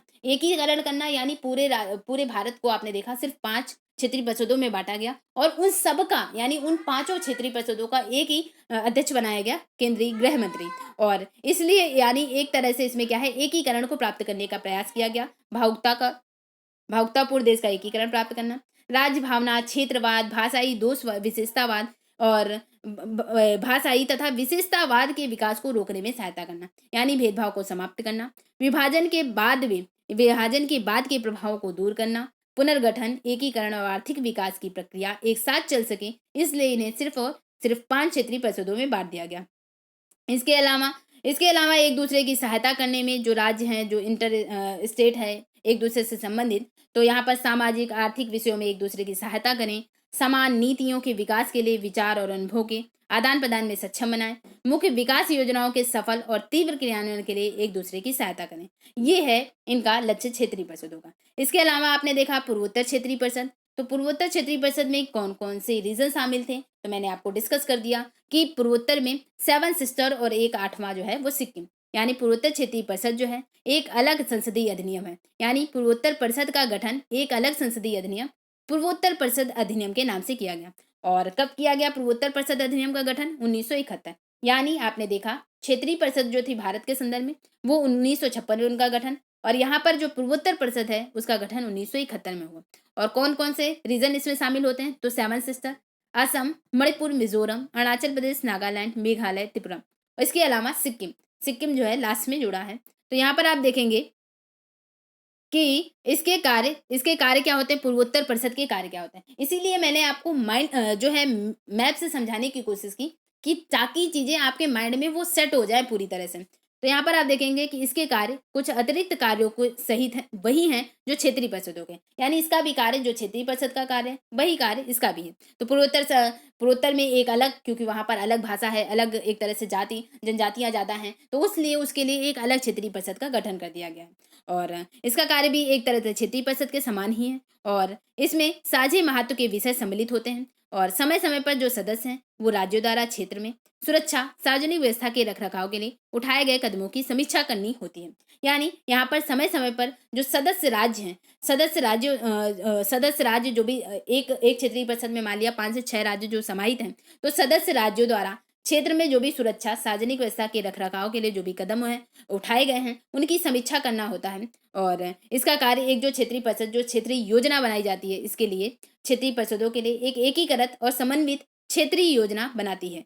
और आपने देखा कि पूर्वोत्तर क्षेत्रीय परिषद कहाँ पर किसका मुख्यालय है, किस जोन में कौन-कौन से क्षेत्र आ रहे हैं, और अंतर्राज्यीय व्यापार और जो वाणिज्य है, अंतर्राज्यीय व्यापार और वाणिज्य यानी भारत में कहीं पे भी आपको व्यापार की स्वतंत्रता दी गई है। लेकिन आपने देखा 301 से 306 और 307 आर्टिकल तक की कहाँ पर जो जिसमें से 306 आर्टिकल जो है वो निरसित हो गया। तो 301 से 307 जो है वो अंतर्राज्यीय व्यापार और वाणिज्य को बताता है। और व्यापार और वाणिज्य कैसे कैसे एक दूसरे में व्यापार हो सकता है, इंटर स्टेट के मध्य क्या कोरिलेशन होता है, तो इसको आपने देखा कि क्षेत्रीय परिषदें हैं जो एकीकरण का प्रयास कर रही हैं, भेदभाव को खत्म करने का प्रयास कर रही हैं, क्षेत्रवाद को, भाषाई विभाजन को खत्म करने का प्रयास कर रही हैं। तो क्षेत्रीय परिषदें हैं, पूर्वोत्तर परिषद है। और उसके पहले आपने देखा यानी 4 पॉइंट पर हम लोगों ने डिस्कशन किया। और 4 पॉइंट आपने कौन-कौन से 4 पॉइंट देखे? तो सबसे पहले हम लोगों ने अंतर्राज्यीय जल विवाद देखा, अंतर्राज्यीय जल विवाद के बारे में। दूसरा पॉइंट जो हम लोगों ने डिस्कस किया, अंतर्राज्यीय परिषद के बारे में गठन किया, अंतर्राज्यीय परिषद के बारे में चर्चा की। उसके बाद जो सार्वजनिक कानून है, पब्लिक एक्ट है, दस्तावेज हैं, न्यायिक प्रक्रियाएं, उनके पारस्परिक मान्यता के लिए डिस्कस किया। और चौथा पॉइंट, आखिरी पॉइंट डिस्कस किया, व्यापार और वाणिज्य समागम की स्वतंत्रता, जो कि यानी हम लोगों ने 307 आर्टिकल तक की डिस्कस किया, भाग 12। तो यहाँ पर आप आर्टिकल देखेंगे, तो चूंकि मैंने ये डिस्कस कर दिया है 301 से 307 आर्टिकल, और उसकी पहले यानी यहाँ पर आप देखेंगे कि लोक लेखा की पारस्परिक मान्यता किस आर्टिकल में है, तो किस आर्टिकल में है, तो 261 आर्टिकल। और 261 आर्टिकल हम लोगों ने पहले ही डिस्कस किया यहाँ पर। फिर 262 में अंतर्राज्यीय नदियों के मध्य जो जल विवाद है वो 262 आर्टिकल आता है। और 263 आर्टिकल जो है वो अंतर्राज्यीय राज्य परिषद, अंतर राज्य परिषद से संबंधित है 263, यानी अंतर्राज्यीय परिषद का गठन जो है वो 263 आर्टिकल। तो बेसिकली आज हम लोगों ने इन आर्टिकल्स के बारे में पढ़ा। आई होप आपको सेशन अच्छा लगा होगा। अच्छा लगा हो तो लाइक करें, कमेंट करें और शेयर करें। Do subscribe my channel. Thank you दोस्तों, ऑल द बेस्ट। अगर आप कोई सजेशन, कोई सुझाव देना चाहते हैं तो नीचे कमेंट बॉक्स में टाइप कर सकते हैं, और आपके ऐसे सजेशन को बहुत बहुत थैंकफुल कहूँगी मैं। और आप दे सजेशन, अगर कोई क्वेरी हो, कोई क्वेश्चन हो, तो भी आपको पूछना चाहिए और आप कमेंट बॉक्स में नीचे टाइप कर सकते हैं। और ज़्यादा से ज़्यादा इस चैनल को सब्सक्राइब करें और लोगों तक पहुँचाएँ। और इसमें आपको यानी आपको भी जो है आपको भी हेल्प मिलेगी इससे, और आप किसी की मदद करेंगे तो आपको भी बेनिफिट होगा। यानी लोगों तक की जो बच्चे यानी जिनके पास बुक है, बुक नहीं है, और नहीं यहाँ तक कि यानी उस जो लक्ष्मीकांत है वो लोग पढ़ना चाहते हैं, तो आप उन तक ही इस चैनल को पहुँचाएँ तो अच्छा होगा। और थैंक यू दोस्तों, ऑल द बेस्ट।